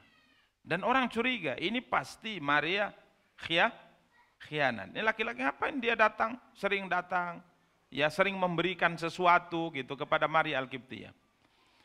Maka karena desas-desus ini sering terdengar oleh Rasulullah ceritanya, maka Nabi berkata kepada Ali bin Abi Thalib, "Intaliq, berangkat engkau ke rumah Maria, kalau engkau dapati laki-laki itu di situ maka bunuh dia." Ini pesan siapa? Rasulullah. Nabi tidak memutuskan untuk merajam, karena kalau rajam itu adalah tuduhan zina. Kalau ini adalah melakukan sesuatu yang mungkin melampaui batas yang pemerintah berhak untuk menentukan sebuah kebijakan tertentu. Maka akhirnya Ali bin Abi Thalib berangkat, ya intinya Nabi perintahkan untuk meneliti dulu, maka beliau berangkat sampai di sana, benar saya lihat dia baru dari rumah Maria Al-Qibtiyah. Maka saya kejar dia, saya hunuskan pedang, saya kejar dia. Tatkala dia tahu bahwa dia yang hendak saya penggal, maka dia pun naik ke atas pohon kurma. Di tengah dia sedang memanjat pohon kurma untuk menyelamatkan diri, jatuh beliau dan tersingkap sarungnya. Kiranya aku melihat dia seorang laki-laki akan tapi tidak memiliki kemaluan. Dari cacat ya. Maka Ali bin Abi Thalib mengatakan, apa cerita sebenarnya? Aku sarungkan pedang. Jadi kalau terkait dengan tuduhan dia melakukan perbuatan yang tidak senonoh, ini tidak mungkin karena dia laki-laki yang tidak normal. Nah ya, laki-laki yang tidak apa? Normal, layaknya laki-laki. Maka aku sarungkan pedangku, kemudian aku tanya, apa cerita sebenarnya? Maka dia mengatakan, khairan. Sebenarnya tidak ada hal yang meragukan ya Ali. Ya, saya laki-laki dari Mesir. Dia ini istri Rasulullah yang mesti saya juga muliakan, yang ketepatan juga datang dari Mesir. Satu nasib dengan saya dan dia adalah istri Rasulullah. Ya. Dan biasanya saya itu datang hanya untuk memenuhi kebutuhan yang mungkin tidak terpenuhi. Contoh misalnya kayu bakarnya kurang, saya carikan kayu bakar. Saya tanya, air masih tersedia? Masih, tapi tinggal sedikit. Saya ambilkan air untuk dia. Karena dia adalah istri siapa? Rasulullah. Saya tidak melakukan hal yang tidak-tidak. Maka Ali kemudian pergi meninggalkannya, kemudian menyampaikan hal itu kepada Rasulullah. Maka Rasulullah SAW mengatakan segala puji bagi Allah yang telah menghilangkan dari keluarga kita keburukan. Jadi sudah terbukti ini, informasi yang menyebar itu tidak benar kiranya. Itu hanya hoax. Enggak benar. Jadi ini Maria adalah wanita suci dan tidak mungkin Allah Subhanahu wa taala pertemukan beliau, satukan beliau dalam rumah tangga yang pasangannya adalah orang yang khianat terkait dengan masalah kehormatan. Bahkan ini maklum ya, hatta pengkhianatan istri Nabi Nuh dan istri Nabi Lut bukan terkait dengan masalah kehormatan diri mereka. Tapi pengkhianatan mereka terkait dengan tidak mau mengikuti dakwahnya suaminya, Nabi Nuh dan Nabi Lut. Tapi kalau dari sisi kesucian, dari sisi kehormatan, itu tidak pernah mereka berkhianat. Ya, demikian para ikhwah dan akhwat yang dimuliakan dan dirahmati oleh Allah Subhanahu wa taala. Berikutnya masuk tahun 9 yang kita sebut dengan tahun utusan. Delegasi yang datang silih berganti ke kota Madinah dari kabilah-kabilah yang ada di semua jazirah Arab. Para ikhwah dan akhwat yang dimuliakan dan dirahmati oleh Allah, sebagaimana kita sebutkan pada pertemuan tadi, di awal pertemuan, bahwa setelah takluknya kota Mekah di bawah kekuasaan Rasulullah, semua kabilah akhirnya mengikrarkan apa? Keislaman. Ini diceritakan oleh seorang sahabat dalam riwayat Imam Bukhari, seorang sahabat bernama Amr bin Salamah al-Jarmi radhiyallahu taala. Seorang sahabat yang insyaallah kita semua sering mendengar ceritanya. Umur 7 tahun sudah menjadi imam, ya. Umur 7 tahun sudah menjadi imam. Dia berada di kampungnya. Banyak sekali utusan-utusan baru datang dari kota Madinah, sampai setiap kali utusan itu datang, apa sih yang disampaikan Muhammad itu? Maka dibacakan ayat. Ini anak mendengar, hafal. Datang lagi utusan lain, apa yang dibacakan Muhammad? Ini ada sebuah ayat firman Allah, ini bacaannya. Maka dia hafal. Akhirnya karena banyaknya utusan lewat di kampungnya, banyak sekali dia hafal ayat-ayat Al-Quran. Sampai pada akhirnya Amr bin Salamah mengatakan setelah masuk Islamnya penduduk Makkah takluk, orang Taif juga akhirnya masuk Islam, maka kabilahku pun berangkat ke Madinah untuk mengikrarkan apa? Keislaman. Setelah kabilahku, rombongan sukuku hendak pulang, maka Nabi SAW memberikan kepada mereka pesan. Di antara pesannya Rasulullah SAW katakan, kalau nanti tiba waktu sholat, maka hendaknya ada yang memandangkan adzan, kemudian setelahnya iqamat, kemudian yang hendaknya menjadi imam yang paling banyak hafalan Al-Quran dari kalian. Maka diceklah semua suku, siapa yang paling banyak hafalan Al-Qurannya. Kiranya yang paling banyak hafalan Al-Quran adalah Amr bin Salamah ini. Umurnya waktu itu masih berapa? 7 tahun. Akhirnya mereka majukan saya menjadi imam. Maka saya pun menjadi imam. Kala itu saya memakai pakaian kain yang tidak sempurna, sehingga kalau saya ruku, bokong saya itu nampak gitu. Maka ada seorang nenek tua dari belakang mengatakan, jamaah, belikanlah pakaian imam kalian supaya bokongnya enggak nampak. Maka akhirnya mereka belikan saya baju baru, dan demi Allah baju baru itu membuat saya senang sekali. Bukan karena diangkat jadi imam, tapi karena diberikan baju baru. Ini Amr bin Salamah al-Jarmi radhiyallahu ta'ala anhu. Kemudian para ikhwah dan akhwat yang dimuliakan dan dirahmati oleh Allah, ada di sini delegasi utusan suku Bahilah. Ya. Dan banyak ya diceritakan oleh beliau, dan di masa ini Nabi sallallahu alaihi wasallam juga mengirim petugas-petugas untuk berangkat ke kabilah-kabilah yang masuk Islam ini untuk menarik harta zakat. Ya, di sini disebutkan ada 14 petugas zakat yang dikirim oleh Nabi sallallahu alaihi wasallam. Ada Adi bin Hatim, ada Ikrimah bin Abi Jahal, ada Ali bin Abi Thalib. Ya, dikirim Nabi khusus sebagai petugas-petugas untuk mengambil harta zakat dari kabilah-kabilah yang sudah masuk Islam.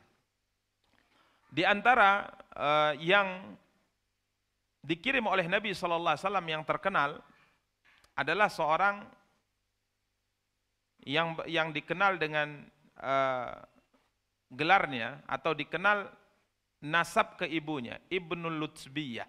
Lutbiyah, namanya Abdullah. Ini terkenal ya kisahnya, karena Nabi SAW saat itu marah kepada beliau dengan sikap perbuatan beliau, di mana Nabi kita yang mulia sallallahu alaihi wasallam mengirimnya untuk memungut harta zakat, mengumpulkan harta zakat dan membawanya ke kota Madinah dari Bani Sulaim. Maka berangkatlah Ibnu Lutbiyah, ya, dinisbatkan kepada ibunya. Kemudian tatkala ia sampai ke Bani Sulaim, dia kumpulkan harta zakat semuanya, ini sebagai petugas khusus dikirim oleh Nabi SAW. Maka Bani Sulaim kemudian menyisihkan sebahagian hadiah untuknya. Ini zakat kami, coba dihitung, sudah lengkap, sudah unta sekian ekor, kambing sekian ekor, ini sekian, sudah lengkap sesuai dengan catatan. Kemudian mereka mengatakan ini hadiah kepada kamu. Maka ia pun bawa harta zakat tadi dan hadiahnya sampai di Madinah.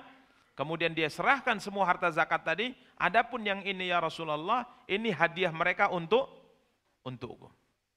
Maka di sini Nabi SAW marah, merah padam wajah beliau. Kemudian beliau naik ke atas mimbar. Kemudian dia mengatakan, kenapa masih ada petugas yang saya tunjuk berangkat kemudian mengambil harta zakat dari masyarakat, kemudian dia mengatakan ini untukmu karena ini bagian zakat, adapun yang ini maka ini hadiah dari mereka untukku. Maka Nabi SAW katakan, fahalla jalasa fi baiti abihi wa ummi, ya, kenapa ia tidak duduk di rumah ayah dan ibunya saja, kemudian dia lihat apakah hadiah itu akan diberikan kepada mereka atau tidak. Demi yang jiwa Muhammad ada di tangannya, jangan sampai salah seorang di antara kalian nanti bertemu dengan Allah SWT membawa hadiah-hadiah ini. Dia pikul unta, dia pikul sapi, dia pikul kambing. Yang mana yang dia pikulnya akan bersuara nanti pada hari kiamat. Ini semua tidak boleh kata Nabi. Kemudian Nabi mengatakan, ya Allah, apakah aku telah menyampaikan? Diucapkan Nabi sebanyak 3 kali. Makanya para ulama mengatakan hadiah yang diberikan kepada petugas yang telah ditunjuk dan punya gaji khusus untuk tugasnya, maka hadiah yang diberikan kepadanya terkait dengan tugas yang dia lakukan itu merupakan ghulul, harta yang tidak boleh diterima. Demikian para ikhwah dan akhwat yang dimuliakan dan dirahmati oleh Allah Subhanahu wa taala. Kemudian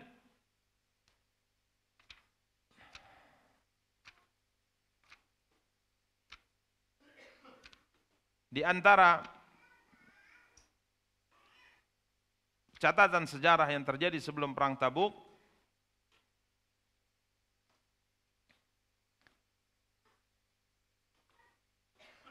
seorang dikirim oleh Nabi SAW bernama Walid bin Uqbah. Walid bin Uqbah bin Abi Mu'aid. Walid bin Uqbah bin Abi Mu'aid dikirim oleh Nabi kita yang mulia sallallahu alaihi wasallam untuk menarik atau mengumpulkan harta zakat dari Bani Mustaliq. Dari Bani Mustaliq. Dan kita telah jelaskan pada pertemuan yang lalu, Bani Mustaliq ini adalah keluarga besar dari ibunda kaum mukminin Juwairiyah bintil Haris. Juwairiyah bintil Haris, yang para ulama dan para istri Nabi mengatakan kami tidak pernah melihat seorang wanita yang mendatangkan kebaikan, keberkahan kepada keluarga besarnya melebihi akan keberkahan yang diberikan oleh Juwairiyah kepada keluarganya. Di mana para ikhwah dan akhwat yang dimuliakan dan dirahmati Allah, Nabi memerangi Bani Mustaliq. Kemudian Bani Mustaliq kalah. Bani Mustaliq kalah dan akhirnya Nabi SAW menawan mereka dan menjadikan mereka sebagai tawanan. Sedangkan Juwairiyah kemudian dinikahi oleh siapa? Rasulullah SAW. Setelah Juwairiyah dinikahi oleh Rasulullah SAW, maka semua kaum muslimin yang punya tawanan dari kerabatnya, dari kabilahnya mengatakan tidak mungkin kita menawan ipar-iparnya siapa? Rasulullah. Maka semuanya dibebaskan. Ini Juwairiyah bintil Haris dan Bani Mustaliq. Setelah mereka masuk Islam, maka Nabi SAW mengirim Uqbah bin Abi Mu'aid, Al-Walid bin Uqbah bin Abi Mu'aid untuk berangkat ke sana mengambil harta zakat Bani Mustaliq. Tapi di tengah jalan Dia takut keselamatan dirinya. Ya, jangan-jangan nanti saya ditangkap, kemudian saya dibunuh, saya disakiti dan sebagainya. Dia di tengah jalan balik kanan dia. Al-Walid bin Uqbah bin Abi Mu'aid ini di pertengahan jalan sebelum sampai di Bani Mustalik, dia balik kemudian dia buat cerita. Apa ceritanya? Dia sampaikan kepada Rasulullah, ya Rasulullah, sesungguhnya Haris, ya, ayahnya Juwairiyah yang sudah masuk Islam dulu, dia tidak mau bayar zakat dan dia bahkan ingin membunuhku. Dia buat cerita yang tidak benar. Maka Rasulullah SAW marah ya. Ini sikap penentangan yang jelas dari Bani Mustalik. Ya. Di mana tokoh mereka Al-Haris bin Abi Dirar ini telah melakukan penentangan. Dikirim petugas zakat, tidak mau bayar zakat, bahkan hendak membunuh petugas. Maka Nabi mempersiapkan pasukan perang yang disebutkan dalam sejarah dipimpin oleh Khalid bin Walid. Nabi siapkan pasukan perang, maka pasukan ini diperintahkan untuk berangkat, serang itu Bani Mustalik, karena mereka telah ingkar, ya, mereka hendak membunuh petugas zakat. Maka berangkatlah Khalid bin Walid. Haris bin Abi Dirar, ayahnya atau mertuanya Rasulullah SAW, ayahnya Juwairiyah ini, tatkala tanggal pengumpulan zakat akan diserahkan pada petugas, petugas akan datang pada hari ini, tanggal ini, tidak kunjung datang. Maka dia berpikir, ini jangan-jangan terjadi sesuatu. Kenapa Rasulullah SAW tidak mengirim utusan kepada kita? Padahal tanggal waktunya sudah tiba, sudah lewat ini. Maka akhirnya dia berinisiatif untuk berangkat sendiri ke Madinah, membawa harta zakat itu. Di tengah jalan ketemu dengan pasukan siapa? Khalid bin Walid.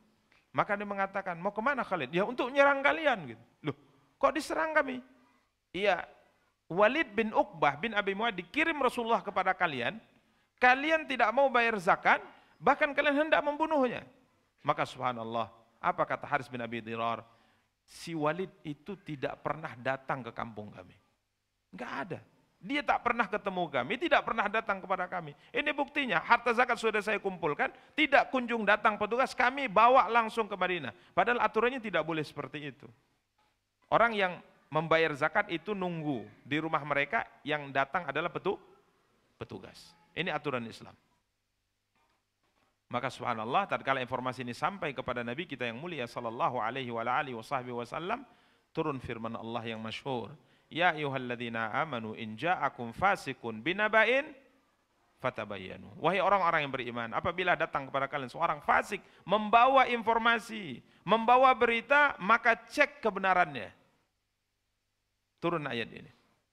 Jadi informasi apapun yang sampai ke kita jangan ditelan mentah-mentah.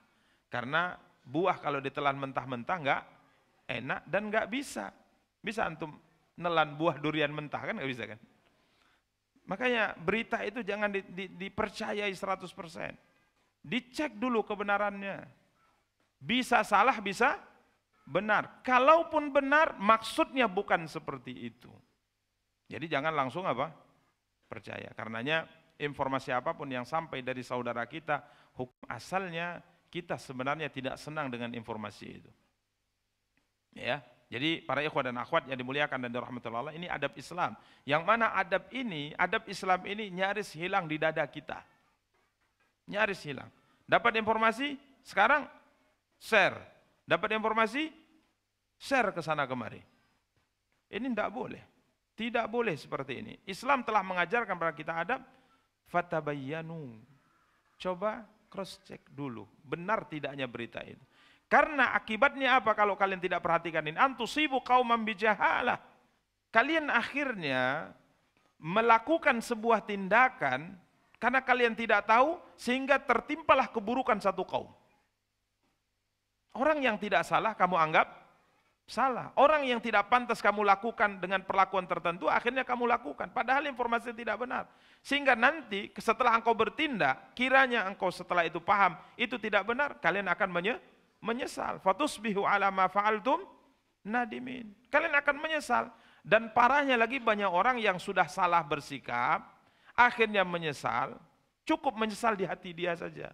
Minta maafnya berat, lebih berat. menyesali perbuatan itu kadangkala mudah. Tapi minta maaf atas kesalahan kepada orang yang kita sudah salah bersikap, itu hampir bisa dikatakan orang-orang yang dirahmati oleh Allah saja yang mampu melakukannya. Makanya informasi apapun yang sampai kepada kita jangan diterima begitu saja. Tapi coba dicek, coba bayangkan. Takdir Allah menentukan Haris bin Abi Dirar akhirnya berangkat, bertemu di mana? Di jalan dengan pasukan Khalid bin Walid. Coba kalau dia nggak berangkat tiba-tiba malam langsung diserang, apa yang terjadi? Luar biasa. Gara-gara informasi yang tidak benar dari Walid bin Uqbah. Jadi kalau Walid bin Uqbah saja dikatakan fasik oleh Allah karena informasi yang tidak benar, lalu bagaimana dengan media?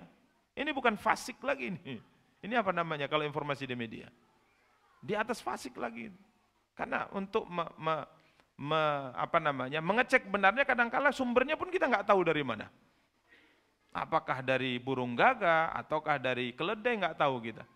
Tiba-tiba muncul di handphone kita, dan lebih parahnya lagi tak tahu sumbernya kita langsung sebar. Sehingga terjadi apa? Terjadi kerusakan di sana sini. Ini para ikhwan dan akhwat yang dimuliakan dan dirahmati oleh Allah Subhanahu wa taala. Ini kejadian catatan sejarah yang terjadi sebelum perang Tabuk. Kemudian para ikhwah dan akhwat yang dimuliakan dan dirahmati oleh Allah Subhanahu wa taala,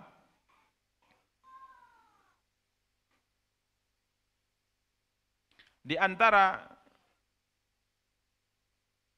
catatan sejarah yang terjadi,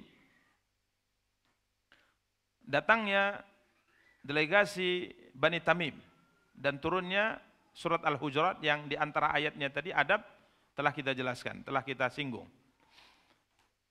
Disebutkan bahwa Rasulullah SAW pada tahun 9 daripada hijrah ini mengirim pasukan yang dipimpin oleh Uyainah bin Hisn Al-Fazari. Ini nama beliau disinggung dalam pembagian harta zakat di Ji'rana. Nabi kirim beliau untuk memerangi Banil Ambar. Ini salah satu di antara suku dari kalangan Bani Tamim. Ya, Bani Tamim adalah suku besar. Salah satu di antaranya adalah Banil Ambar. Maka berangkatlah Uyainah dan akhirnya berhasil memukul Banil Ambar, bahkan menawan 50 pasukan berkuda mereka. Mereka menawan, bukan 50, menawan 11 orang tentara dan 11 perempuan dan 30 anak kecil. Ini tawanan perang. Ya. Dan ada beberapa harta juga yang mereka berhasil bawa, ya. Akhirnya tawanan perang ini diletakkan di rumah Ramlah bintil Haris An-Najjariyah. Ini seorang wanita yang tawanan-tawanan perang sering sekali diletakkan atau dikumpulkan di rumah beliau. Para ikhwah dan akhwat yang dimuliakan dan dirahmati Allah, tokoh-tokoh Bani Tamim tatkala mendengar informasi beberapa daripada suku mereka ini ditawan, dibawa ke Madinah, mereka pun datang ke kota Madinah. Bani Tamim, ini kabilah besar, ya. Mereka dipimpin oleh pimpinan-pimpinan mereka, ada Utarid di sini disebutkan Utarid bin Hajib, Zibriqan bin Badar, Qais bin Asim Al-Minqari, Qais bin Al-Haris, Aqra bin Habis, Amr bin Ahtam, Qaqa bin Ma'bad, dan Habhab, ya, atau Hattab bin Yazid. Ini tokoh-tokoh besar daripada Bani Tamim. Tatkala mereka sampai di Madinah, tawanan perang yang 11 laki-laki, 11 wanita, 30 anak-anak tadi melihat mereka, maka seketika wanita dan anak ini menangis, berteriak-teriak minta untuk diselamatkan.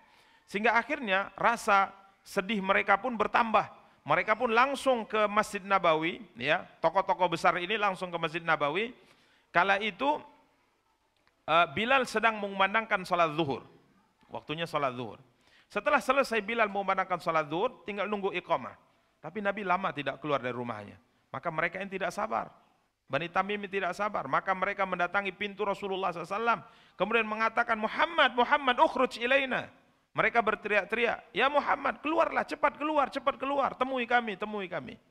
Ini yang membuat Nabi tidak enak mendengarnya. Ya, jadi dipaksa apa? Keluar. Padahal beliau akan keluar juga nanti mengimami sholat apa? Sholat zuhur. Tapi beginilah mereka, ya. Kemudian Akhirnya Nabi SAW keluar karena teriakan-teriakan mereka, panggilan-panggilan mereka. Setelah Nabi keluar, mereka mengerumuni Rasulullah SAW. Mereka mengerumuni Rasulullah SAW. Bahkan ada Aqra' bin Habis. Ini orang juga pernah kita sebutkan ya, radhiyallahu anhu di pembahagian harta rampasan perang. Ya Muhammad idzan li, izinkan saya berbicara. Fa wallahi inna hamdi zainun wa inna dhammi syainun. Memujiku adalah sebuah perhiasan, ya, kemuliaan, sedangkan mencelaku adalah sebuah kehinaan. Maka Nabi mengatakan yang berhak menerima kalimat seperti itu hanya Allah semata, bukan yang lainnya.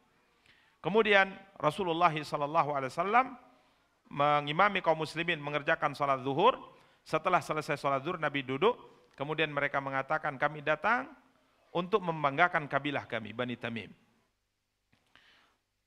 Maka Nabi awalnya mengatakan, sebenarnya tidak ada yang dibanggakan dalam agama kita kecuali ketakwaan kepada Allah SWT. Tapi kalau seandainya kalian memang ingin seperti itu, saya persilahkan.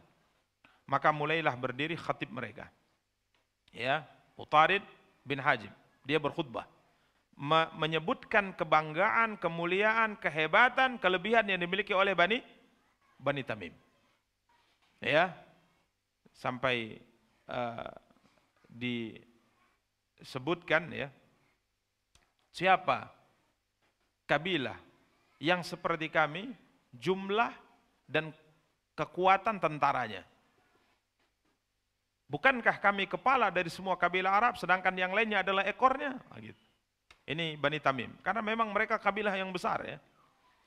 Sebenarnya saya ingin berbicara dari kemuliaan yang kami miliki lebih panjang dari ini. Ya, lebih panjang dari ini. Akan tapi saya cukupkan. Kemudian beliau duduk. Maka Nabi berkata kepada Sabit bin Qais bin Syammas, Sabit berdiri, silahkan.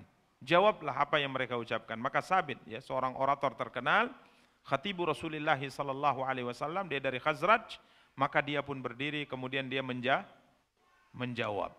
Ya, jawabannya juga lebih tegas, lebih lantang, lebih berani daripada khutbahnya Bani Tamim. Kemudian maju penyair mereka, Zibriqan Ibnu Badr.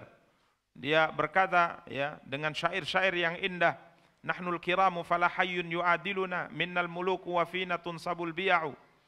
Ya, beliau puji-puji Bani Tamim, bahkan dia mengatakan kalau kami kabilah yang bisa mengatakan tidak kepada kabilah manapun, tapi kabilah manapun tidak bisa menolak permintaan kami. Itu Bani Tamim. Ya, karena memang mereka kabilah besar dan punya pasukan yang sangat besar. Maka setelah selesai Nabi SAW memerintahkan penyairnya Hasan bin Sabit berdiri jawab. Ya, maka beliau jawab dengan syair yang jauh lebih indah, jauh lebih apik, jauh lebih bagus, jauh lebih lantang daripada syair mereka. Sampai akhirnya mereka mengatakan, ini orang memang tidak bisa dilawan. Nggak bisa dilawan ya. Khatibnya jauh lebih orator dari khatib kita. Syairnya jauh lebih hebat daripada syair kita. Akhirnya mereka masuk Islam semuanya. Bani Tamim masuk Islam. Disebutkan kala itu terjadi perselisihan siapa sebenarnya perwakilan Nabi yang akan menjadi tokoh yang menjadi pimpinan Bani Tamim setelah mereka masuk ke dalam Islam. Waktu itu Abu Bakar mengatakan, ya Rasulullah, menurut saya tunjuklah siapa namanya, Al-Qa'qa' bin Abd kalau nggak salah saya. Intinya Abu Bakar radhiyallahu ta'ala anhu mengatakan, menurut saya tunjuk menjadi pemimpin Bani Tamim Al-Qa'qa'. Al-Qa'qa' bin Ma'bad. Al-Qa'qa' bin Ma'bad. Ini menurut saya ya Rasulullah. Tapi Umar waktu itu mengatakan, ya Rasulullah, tunjuk Aqra' bin Habis. Jadi Abu Bakar mengusulkan siapa? Qa'qa' bin Ma'bad. Tiba-tiba Umar mengusulkan nama lain, Al-Aqra' bin Habis. Tersinggung Abu Bakar kala itu. Apa kata Abu Bakar? Ma aradta illa khilafi. Umar, sengaja kau sebenarnya untuk menyelisih apa yang saya tawarkan pada Rasulullah. Naik juga Umar. Kata Umar, enggak ada saya niat seperti itu. Bertengkar mereka mulut di hadapan siapa? Rasulullah. Berbantah-bantahan sehingga suara mereka mengeras, meninggi antara satu dengan yang lainnya. Manusia. Ya, manusia. Layaknya dalam kehidupan kita. Tapi yang mungkin dari sisi perselisihan kita dengan mereka mungkin terjadi ya di antara kita dengan teman kita sebagaimana mereka antar sesama. Ya mungkin seringnya tentu sering kita. Tapi yang kita tidak punya adalah mudahnya mereka kemudian menyesali, mudahnya mereka bertaubat, mudahnya mereka minta maaf. Kalau kita kan tidak. Ya, sama-sama bertengkar tapi insya Allah maafnya nanti di padang mahsyar. Ya, itu penyelesaiannya di padang mahsyar. Berat bagi kita mengatakan afwan, saya salah, saya mohon maaf. Ini yang kita tidak punya. Tapi kalau perselisihan manusia, maka tatkala Abu Bakar mengatakan tunjuk Ka'ab bin Ma'bad, karena waktu itu di kalangan Bani Tamim terjadi perselisihan siapa dari tokoh-tokoh besar ini yang berhak untuk dijadikan sebagai pimpinan, rujukan di kalangan mereka yang akan ditunjuk oleh Rasulullah. Rasulullah tidak kenal secara keseluruhan satu persatu dari mereka. Maka Nabi ingin tahu siapa sebenarnya tokoh-tokoh Bani Tamim ini. Sampai disebutkan Zibriqan bin Badr mengatakan, saya sebenarnya yang lebih berhak. Nah, gitu. Dia tunjuk dirinya. Saya ini disebutkan oleh Imam Ibnu Hajar dalam Fathul Bari, saya bacakan, saya ini pimpinan Bani Tamim ya Rasulullah, yang ditaati dan didengar perkataannya. Saya bisa menghalangi mereka dari kezaliman yang akan terjadi di kalangan mereka, bahkan saya bisa memaksa mereka menarik hak yang harus ditunaikan. Dan dia ini, dia tunjuk tokoh yang lain bernama Amr bin Ahtam, dia ini tahu gimana posisi saya di kalangan Bani Tamim. Seakan-akan Zibirkan mengatakan, tunjuk siapa? Saya. Maka Amr bin Ahtam mengatakan, innahu lasyadidul aridah, mani'un li janibihi muta'un fi udhunai. Ini orang punya tenaga yang kuat ya Rasulullah. Ya, dia bisa membela keluarganya dan dia memiliki perkataan yang didengar oleh siapa yang mendengar. Ini pujian, tapi pujian tidak sempurna. Kuat membela keluarga dekatnya. Kalau kabilah-kabilah yang lain bisa nggak dia bela? Belum bisa. Ini pujian tapi pujiannya tidak sempurna. Maka Zibriqan marah. Dia berkata kepada Rasulullah, ya Rasulullah, sebenarnya Amr bin Ahtam ini tahu kelebihanku lebih dari apa yang dia puji, tapi dia tidak sampaikan di hadapanmu karena dia sebenarnya iri kenapa aku bisa menjadi tokoh di kalangan Bani Tamim. Amr bin Ahtam marah, dia mengatakan, orang seperti kamu saya iri, katanya. Maka dia mengatakan, ya Rasulullah, innahu laimul khal. Ini orang perangainya buruk. Tadinya dipuji kan? Ini dijatuhkan. Perangainya buruk. Punya harta baru-baru saja. Baru kayanya ini orangnya. Ya. Kemudian ahmaqul walad, bodoh. Akalnya bodoh. Mudayya' fil ashirah, dan dia termasuk orang yang disia-siakan di kabilah besarnya, di keluarganya. Jadi tadinya dipuji, sekarang dihina, dijatuhkan. Namun Amr bin Ahtam khawatir kalau Nabi menganggapnya berdusta. Tadi dipuji kok ini dihina. Mana yang benar sebenarnya? Maka dia mengatakan, ya Rasulullah, laqad sadaqtu fil ula wa ma kadzabtu fil akhirah. Aku jujur di perkataanku pertama dan aku tidak berdusta di ucapanku yang terakhir. Masya Allah. Ya, ini luar biasa ini. Bani Tamim ya. Kemudian dia mengatakan, walakinni rajulun idza raditu qultu ahsana ma alimtu wa idza ghadibtu qultu akbaha ma wajadtu. Tapi aku seorang laki-laki, kalau aku senang, ridha, aku akan sampaikan perkara yang paling baik yang aku ketahui. Tapi kalau aku sudah marah, mohon maaf, saya akan sampaikan perkara yang paling buruk yang aku dapati. Masya Allah, ini kata bagus, kata Nabi, sambil tersenyum Nabi, inna binal bayani la sihra, innal binal bayani la sihra. Ini hadis yang masyhur ya. Perkataan baik itu bagaikan sihir. tapi sihir yang halal. Karena itu kadang-kala orang berbicara, kita bisa menangis mendengar pembicaraannya. Orang berbicara kita bisa tertawa karena perkataannya. Ini bagian daripada sihir, tapi sihir yang halal, mempengaruhi orang. Ya, inna minal bayani la sihra, innal minal bayani la sihra. Ini perkataan Amr bin Ahtam terkait komentar Zibirkan bin Badr tatkala dia sedikit mengatakan pada Amr bahwa sebenarnya dia tahu saya lebih dari apa dia puji, tapi dia karena iri, kenapa aku lebih dihormati di Bani Tamim daripada dia. Ya, maka diucapkan ucapan ini. Karena inilah akhirnya terjadi pembicaraan siapa sebenarnya yang lebih layak dari tokoh-tokoh besar ini yang menjadi pimpinan mereka setelah mereka masuk Islam. Maka seketika itu Abu Bakar mengusulkan Qa'qa' bin Ma'bad. Tapi Umar kemudian mengatakan, Aqra' bin Habis saja ya Rasulullah.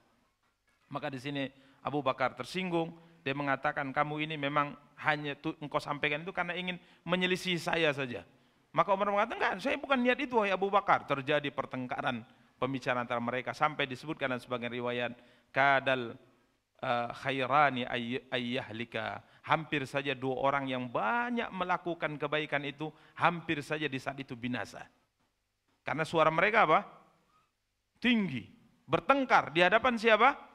Rasulullah SAW. Sampai Allah SWT turunkan firman-Nya, ya ayyuhalladzina amanu la tarfa'u aswatakum fawqa sautin nabi wa la tajharu lahu bil qawli ka jahri ba'dikum li ba'din an tahbata a'malukum wa antum la tash'urun. Wahai orang-orang yang beriman, jangan kalian angkat suara kalian di atas suara Nabi. Jangan kalian berbicara dengan beliau sebagaimana pembicaraan kalian dengan sebagian yang lainnya.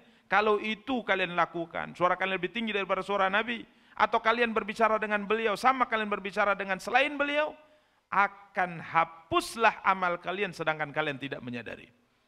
Makanya disebutkan hampir kedua sahabat yang banyak melakukan kebaikan ini binasa karena mereka mengangkat apa? Suara mereka di hadapan siapa?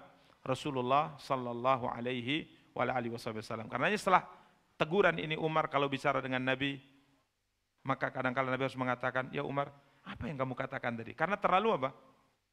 Terlalu lembut kalau ngomong dengan Rasulullah. Ya Rasulullah. Nabi kata, apa Umar? Coba ulangi gitu. Setelah teguran ayat ini. Ya, demikian para ikhwah dan akhwat yang dimuliakan dan dirahmati oleh Allah Subhanahu wa taala. Banyak ya, insyaallah kita lanjutkan pada pertemuan yang akan datang. Di antaranya ada seorang dari Bajilah masuk ke dalam Islam dari Yaman ya. Ini kabilah Arab yang datang dari negeri Yaman.